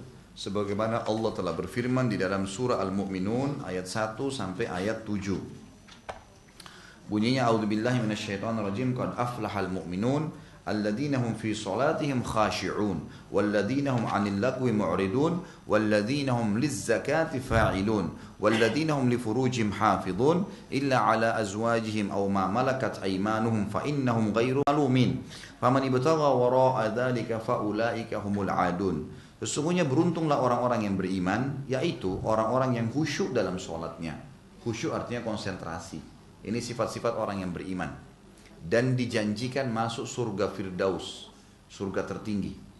Kata Allah, beruntunglah orang yang beriman. Ciri pertamanya adalah orang yang khusyuk dalam sholat, konsentrasi. Dan yang kedua, orang-orang yang menjauhkan diri dari perbuatan dan perkataan yang tidak berguna, meninggalkan hal yang sia-sia. Yang ketiga, orang-orang yang menunaikan zakat. Yang keempat, orang-orang yang menjaga kemaluannya, kecuali pada istri mereka atau budak yang mereka miliki. Budak harta rampasan perang, gitu kan? Karena ada wanita yang dilamar baik-baik, ada harta rampasan perang hamba sahaya yang dia juga boleh nikahi, gitu kan? Tapi tidak sama dengan proses kalau orang menikah dengan wanita yang bebas, bukan dari harta rampasan perang. Kemudian kata Allah, sesungguhnya mereka dalam hal ini tidak tercela kalau mereka melampiaskan biologisnya pada pasangan halalnya.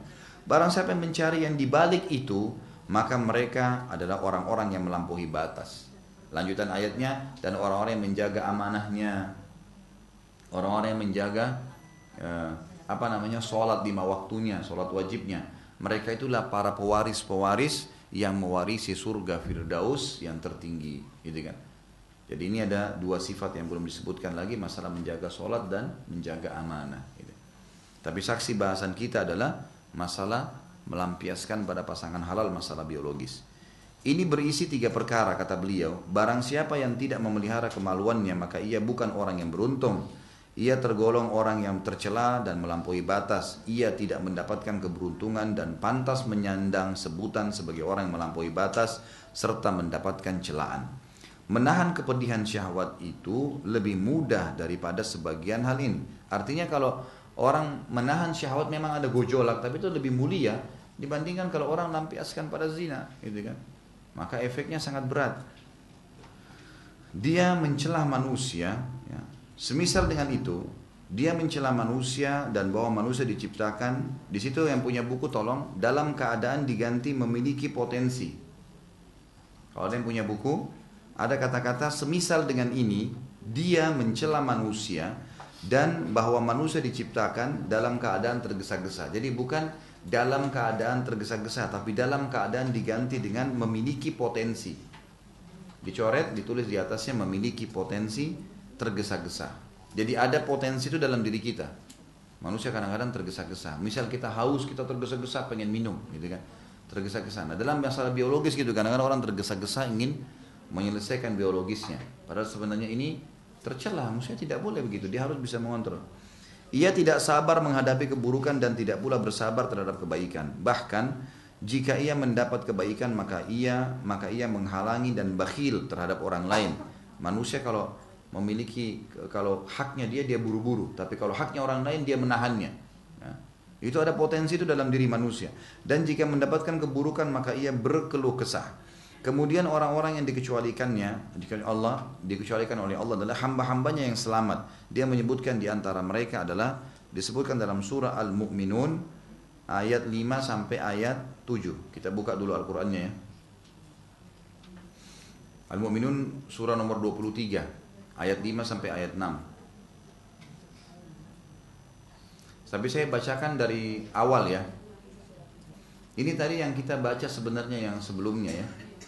Qad aflahal mu'minun, sungguh beruntunglah orang beriman alladzina hum fi shalatim khashi'un, yang mereka khusyuk dalam salat mereka, walladzina hum 'anil lagwi mu'ridun, orang-orang yang menjauhkan diri dari perbuatan dan perkataan yang tidak ada gunanya, walladzina hum lizakati fa'ilun, orang-orang yang selalu menunaikan zakat, walladzina hum li furujim hafidun, dan yang mereka menjaga kemaluan mereka, tidak berzina, illa ala azwajihim aw ma malakat aymanum fa innahum ghairu malumin, kecuali terhadap istri yang mereka nikahi secara sah atau budak yang mereka miliki yang mereka dapatkan dari medan perang lalu mereka juga nikahi, maka sungguhnya mereka dalam hal ini tidak tercelah.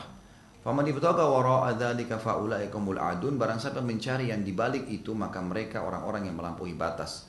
Walladzina li amanati wa ahdihim ra'un, dan orang-orang yang memelihara amanah-amanah yang dipikul dan janji-janjinya. Walladzina 'ala salawatihim yuhafizun, orang-orang yang memelihara salat mereka. Ulaika humul warithun, mereka orang-orang yang mewarisi. Alladzina yarithuna firdausahum fiha khalidun, yaitu orang-orang yang mewarisi surga Firdaus dan mereka akan kekal di dalamnya. Kita tutup bahasan kita dengan paragraf yang terakhir ini. Allah Subhanahu wa taala memerintahkan kepada nabinya agar memerintahkan kaum mukminin untuk menundukkan pandangan dan memelihara kemaluan mereka serta mengajarkan kepada mereka bahwa Allah menyaksikan dan melihat perbuatan mereka. Dia, Allah, mengetahui mata yang khianat dan apa yang tersimpan dalam dada. Ketika awal dari semua ini bersumber dari pandangan, maka perintah agar menahan pandangan lebih didahulukan daripada memelihara kemaluan. Sebab segala peristiwa itu berawal dari pandangan. Sebagai api besar, sebagaimana api besar bersumber daripada api kecil. Pada awalnya sekali pandang, kemudian lintasan pikiran, kemudian langkah, kemudian melakukan dosa. Karena itulah dikatakan siapa yang bisa memelihara 4 perkara, maka ia telah memelihara agamanya, yaitu pandangannya. Pandangan, jadi tidak boleh jelalatan, lihat sembarangan gitu kan. Apalagi di sini maaf tontonan. Tontonan itu sangat parah sekali. Nanti akan kita sebutkan dalam masalah bab biologis, tidak boleh belajar biologis dari film porno, nggak boleh. Tidak boleh melihat aurat orang lain, haram. Mendukung zina, haram. Dan bagaimana Bapak Ibu bisa rela melihat pasangannya melihat orang lain yang pasti dalam film itu lebih sempurna daripada diri kita, gitu kan? Maka pasti dia akan berhubungan bareng sama kita tapi membayangkan. Dan ini tidak boleh, ini termasuk bagian daripada zina. Bagian daripada zina. Tidak akan maksimal ya hubungan biologis secara medis kalau membayangkan orang lain dan secara agama berdosa. Nggak boleh. Harus pasangan kita memang di depan kita. Bagaimana orang yang sedang merangsang kita lalu kita membayangkan orang lain, itu nggak mungkin, gitu kan? Secara agama haram, secara medis tidak sehat. Sampai ada seorang ibu pernah membahasakan kepada saya, ini bukan aib dan saya tidak sebutkan namanya, cuma mengatakan Ustadz saking parahnya apa yang Ustadz sampaikan ke kami tadi itu, masalah menonton ini sampai suami saya sekarang kalau mau hubungan biologi sama saya harus nyalain laptop, nonton film porno, baru bisa menggauli saya karena sudah bertahun-tahun begitu. Jadi dia sambil melihat sambil menggauli istrinya. Jadi istrinya cuma seperti boneka saja. Tidak ada manfaatnya. Ini penyakitnya parah sekali. Nggak boleh. Ada dukungan terhadap zina, melihat aurat orang, dan merusak hubungan kita dengan pasangan kita. Itu nggak boleh. Jadi pandangan sini maksudnya pandangan yang memang diharamkan, nggak boleh. Lintasan pikiran, tidak boleh membayangkan ya, mereka itu. Kata-kata dan juga langkah. Kata-kata tidak boleh mengucapkan yang berbau syahwat dengan yang tidak halal, tidak boleh. Sama suami, sama istri silakan ucapkan. Maka setiap hamba harus menjadi pengawal bagi dirinya di depan 4 pintu tersebut dan senantiasa berjaga-jaga di perbatasannya. Sebab dari sinilah musuh akan masuk, syaitan, lalu memasuki seluruh penjuru negeri dan menghancurkannya sehancur-hancurnya. Akan rusak semua kejiwaan. Nikah adalah perisai dan pelindung seorang hamba dari terjerumus ke dalam zina. wa na'udzubillah. Nikah adalah salah satu jalan yang membantu terlaksananya syariat Allah Subhanahu wa taala sebagaimana firman-Nya dalam surah Al-A'raf 189, A'udzubillahi minasyaitonirrajim, huwallazi khalaqakum min nafsin wahidah wa ja'ala minha zawjaha liyaskuna ilaiha. Dialah yang telah menciptakan kalian dari diri yang satu, maksudnya Adam alaihissalam, dan dia menciptakan istrinya agar dia merasa senang kepadanya. Jadi ada istri, ada suami, lampiaskan ke mereka sepuas-puasnya. Kalau ada di antara bapak ibu yang bosan dengan pasangannya, syaitan, a'udzubillahi minasyaitonirrajim. Dan kita juga secara pribadi harus selalu memperbaharui cinta itu. Banyak caranya. Tahabu, saling berikan hadiah, kalian akan saling mencintai, menghormati pasangan, gitu kan? Dan yang penting adalah selalu menjaga pandangan mata, lintasan pikiran. Ini berbahaya, karena nanti kita akan meninggalkan pasangan kita. Ini nggak boleh. Nah, nikmatin yang sudah Allah berikan. Kemudian, dan kita juga harus tahu itu kemasan dan kiasan saja dunia ya. Ini penting. Jadi kalau ada yang melihat ini, oh ini putih, oh ini tinggi, oh ini gemuk, oh ini kurus, oh ini, itu kemasan dunia. Ujung-ujungnya kemaluan sama. Hadis yang sahih berbunyi, kata Nabi SAW, kalau salah seorang di antara kalian melihat seseorang yang mengganggu syahwatnya di luar rumahnya, kembalilah kepada pasangannya karena dia memiliki apa yang dimiliki oleh orang itu. Mungkin postur tubuh beda, mungkin warna kulit, paras wajah beda, tapi kemaluan sama saja. Ujung-ujungnya ke situ.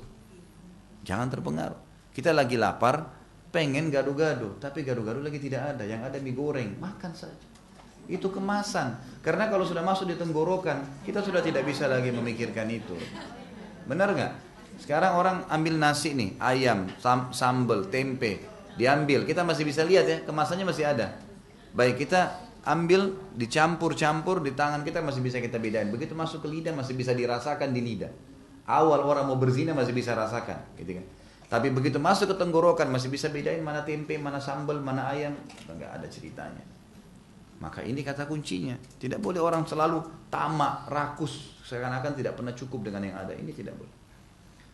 Terakhir adalah kita tutup sampai sini adalah surah Ar-Rum diangkat oleh beliau yang Allah Subhanahu wa taala berfirman, A'udzu billahi minasyaitonir rajim, wa min ayatihi an khalaqalakum min anfusikum azwajan litaskunu ilaiha wa ja'ala bainakum mawaddatan wa rahmah inna fi dzalika laayatin liqaumin yatafakkarun. Artinya, dan di antara tanda-tanda kekuasaannya adalah Dia, Allah menciptakan untuk kalian istri-istri dari jenis kalian sendiri, sama-sama manusia, kan gitu.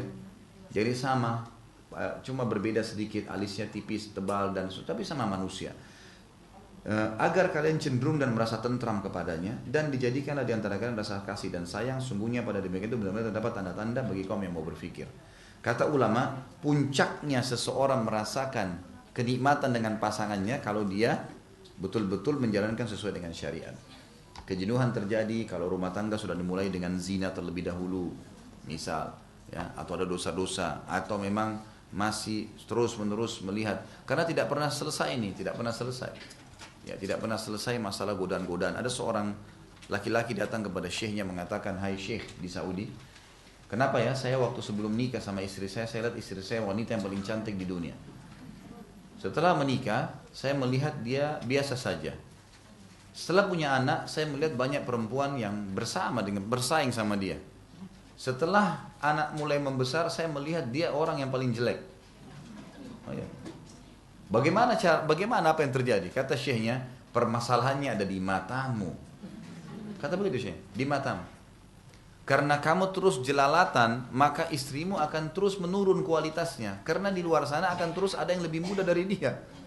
Turunkan pandangan matamu, maka kau akan bisa mengembalikan istrimu jadi tercantik seperti sebelumnya. Gitu kan? Tidak boleh pada yang haram, harus tahu masalah itu. Allahu a'lam. Ini yang kita bahas. Ada yang mau bertanya sampai sini?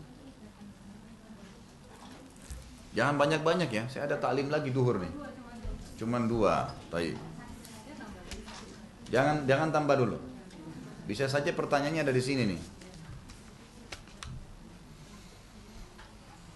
Assalamualaikum warahmatullahi wabarakatuh. Ibu saya ingin menikahkan adik saya dengan pria pilihan ibu saya. Pria itu orang Islam, akan tapi belum tertarik kepada ilmu agama. Permasalahannya adik saya sudah menolak karena tidak cocok. Tapi ibu saya sangat memaksa adik saya, sedangkan adik tetap tidak mau.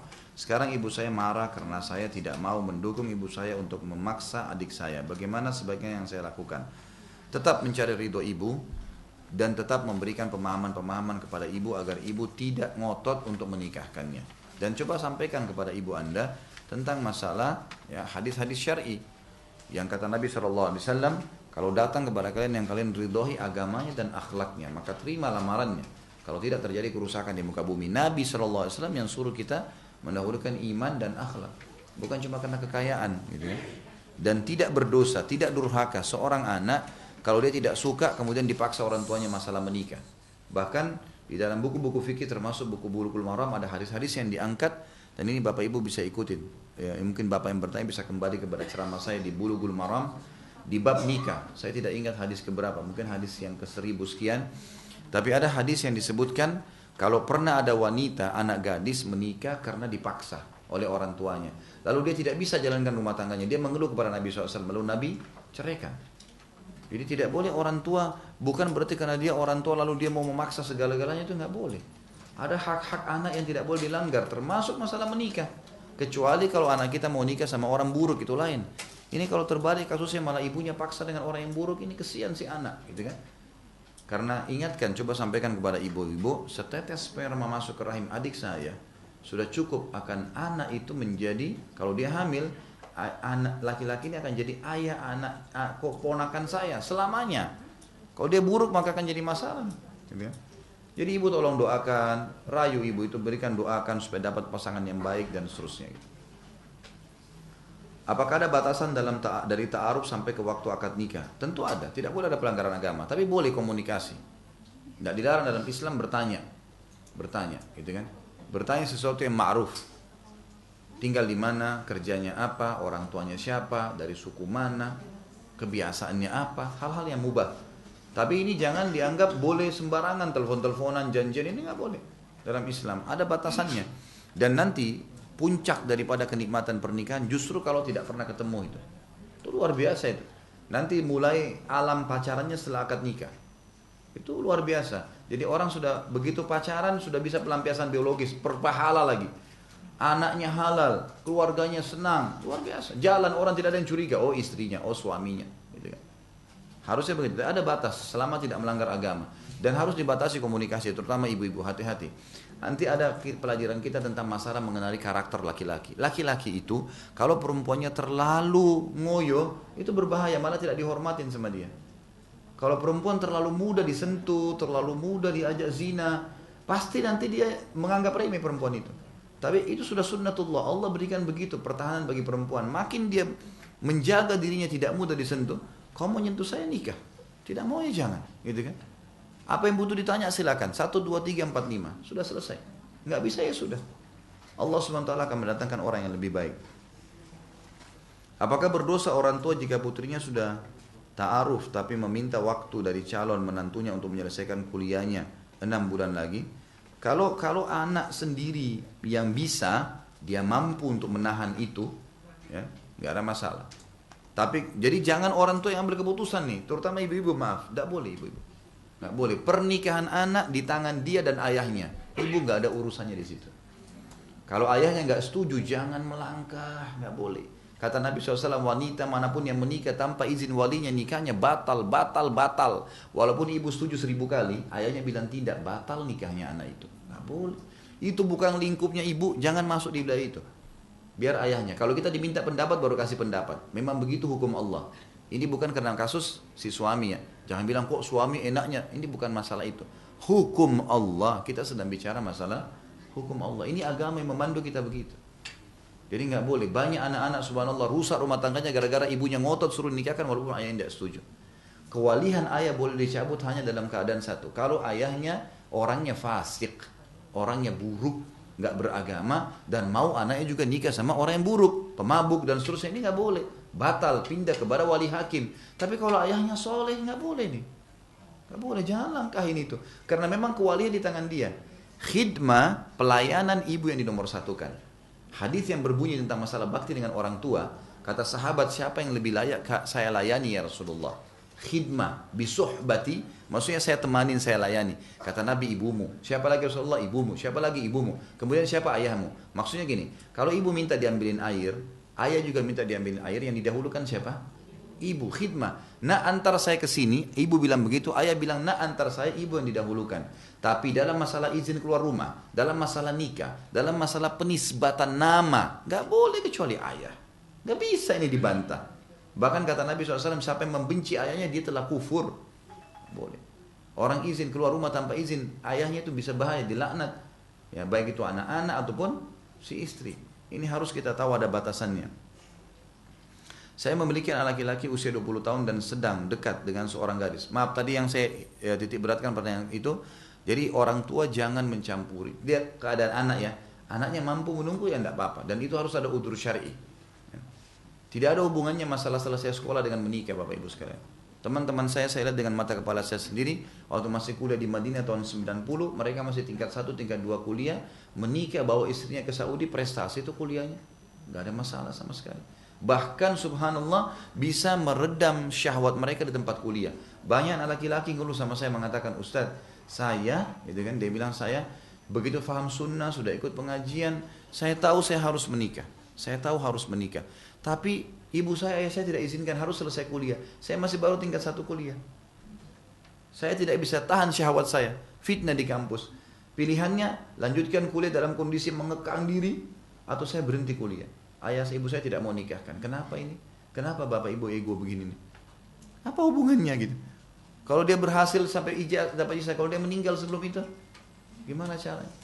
Ini jangan lawan sistem alam yang luas ini. Bisa meninggal sebelum nikah, kan gitu.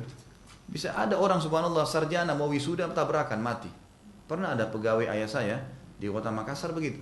Subhanallah, pas mau sarjana wisuda, mau nikah seminggu kemudian tabrakan, waktu keluar dari wisuda mati, ajalnya datang.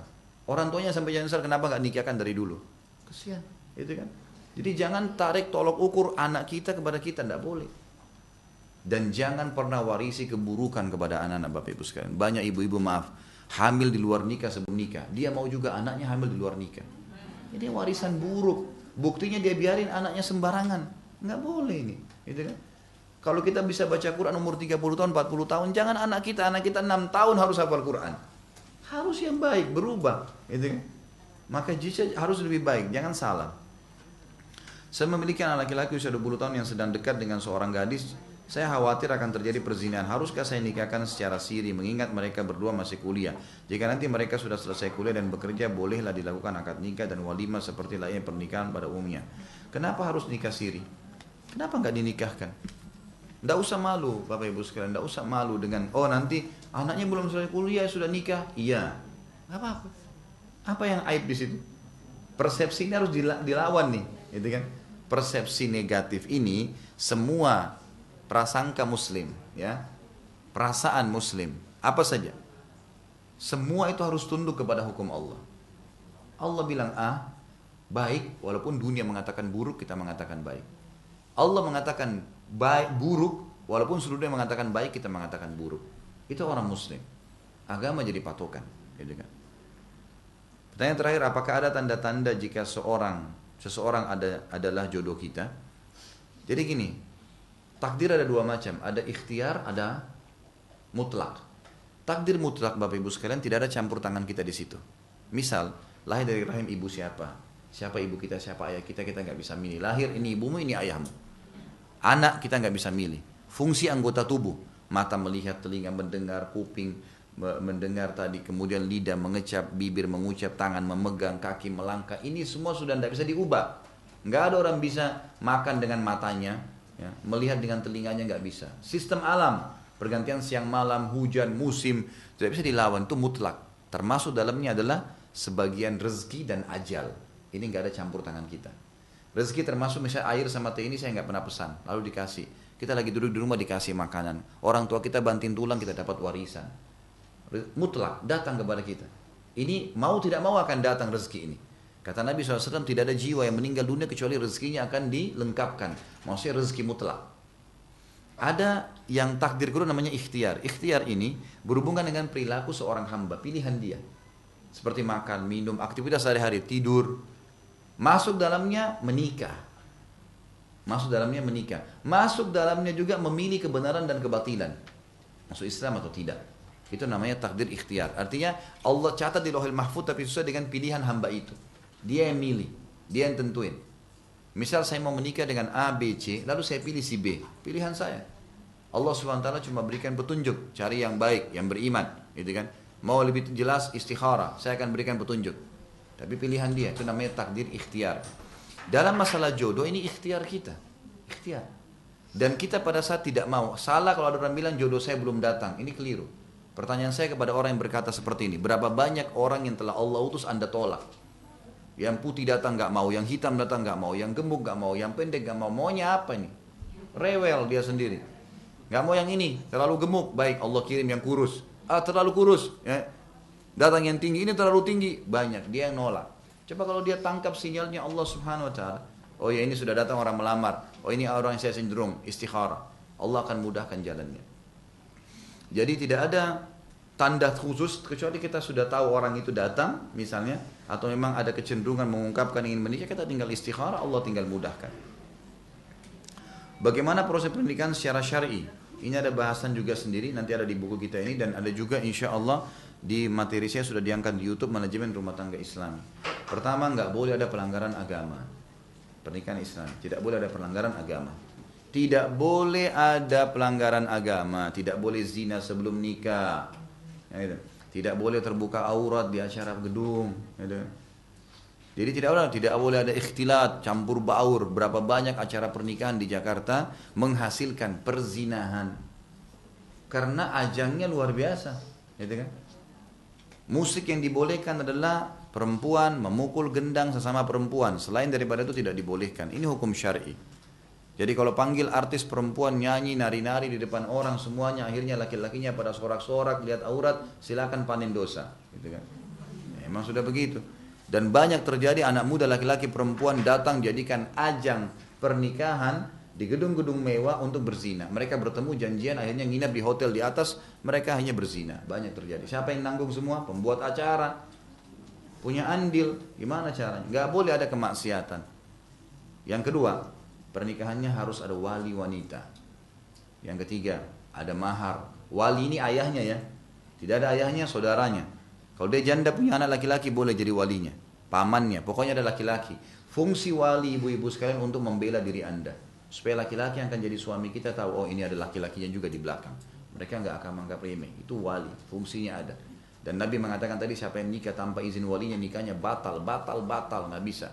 Yang ketiga harus ada mahar. Mahar adalah sesuatu yang ditaruh pada saat akad nikah disebutkan. Dan makin sederhana makin besar berkahnya. Kata Nabi SAW, aktsaruhunna barakah akaluhunna mahra. Wanita yang paling sedikit maharnya yang paling banyak berkah pernikahannya. Kalau kita alhamdulillah Indonesia sudah bagus ya, perangkat sholat, mungkin cuma 5 gram emas, itu bagus. Karena pernikahan bukan ajang menjual anak. Bukan ajang bisnis di transaksi, berapa kau kasih, berapa ini dan seterusnya. Kemudian yang keempat adalah diiklankan pernikahan itu, diiklankan. Jadi kata Nabi SAW kepada Abdurrahman ibn Auf, Abdurrahman tiba-tiba sudah nikah dan orang Nabi SAW tidak diundang. Kata Nabi, kenapa kau berubah ya Abdurrahman? Dia bilang saya sudah nikah dengan wanita Ansar ya Rasulullah. Abdurrahman ibn Auf adalah muhajir dari Mekah. Lalu kata Nabi SAW, aulim walau bisyad, iklankan walaupun dengan seekor kambing saja. Jika orang tua mengatakan nanti saya nikah, nanti saja nikah, kerja dulu, apa yang harus saya lakukan? Saya memang baru tamat kuliah, seorang ikhwan. Jelaskan kepada orang tua Anda bahwasanya kebutuhan saya terhadap pernikahan sudah ada dan harus, tidak bisa tidak. Jelaskan apa sambil doakan mudah-mudahan Allah SWT membuka hatinya. Allahu a'lam. Mungkin begitu dulu, kalau sudah benar dari Allah, kalau salah dari saya mohon dimaafkan. Subhanakallahumma wa bihamdika asyhadu an la ilaha illa anta astaghfiruka wa atubu ilaik. Wassalamualaikum warahmatullahi wabarakatuh.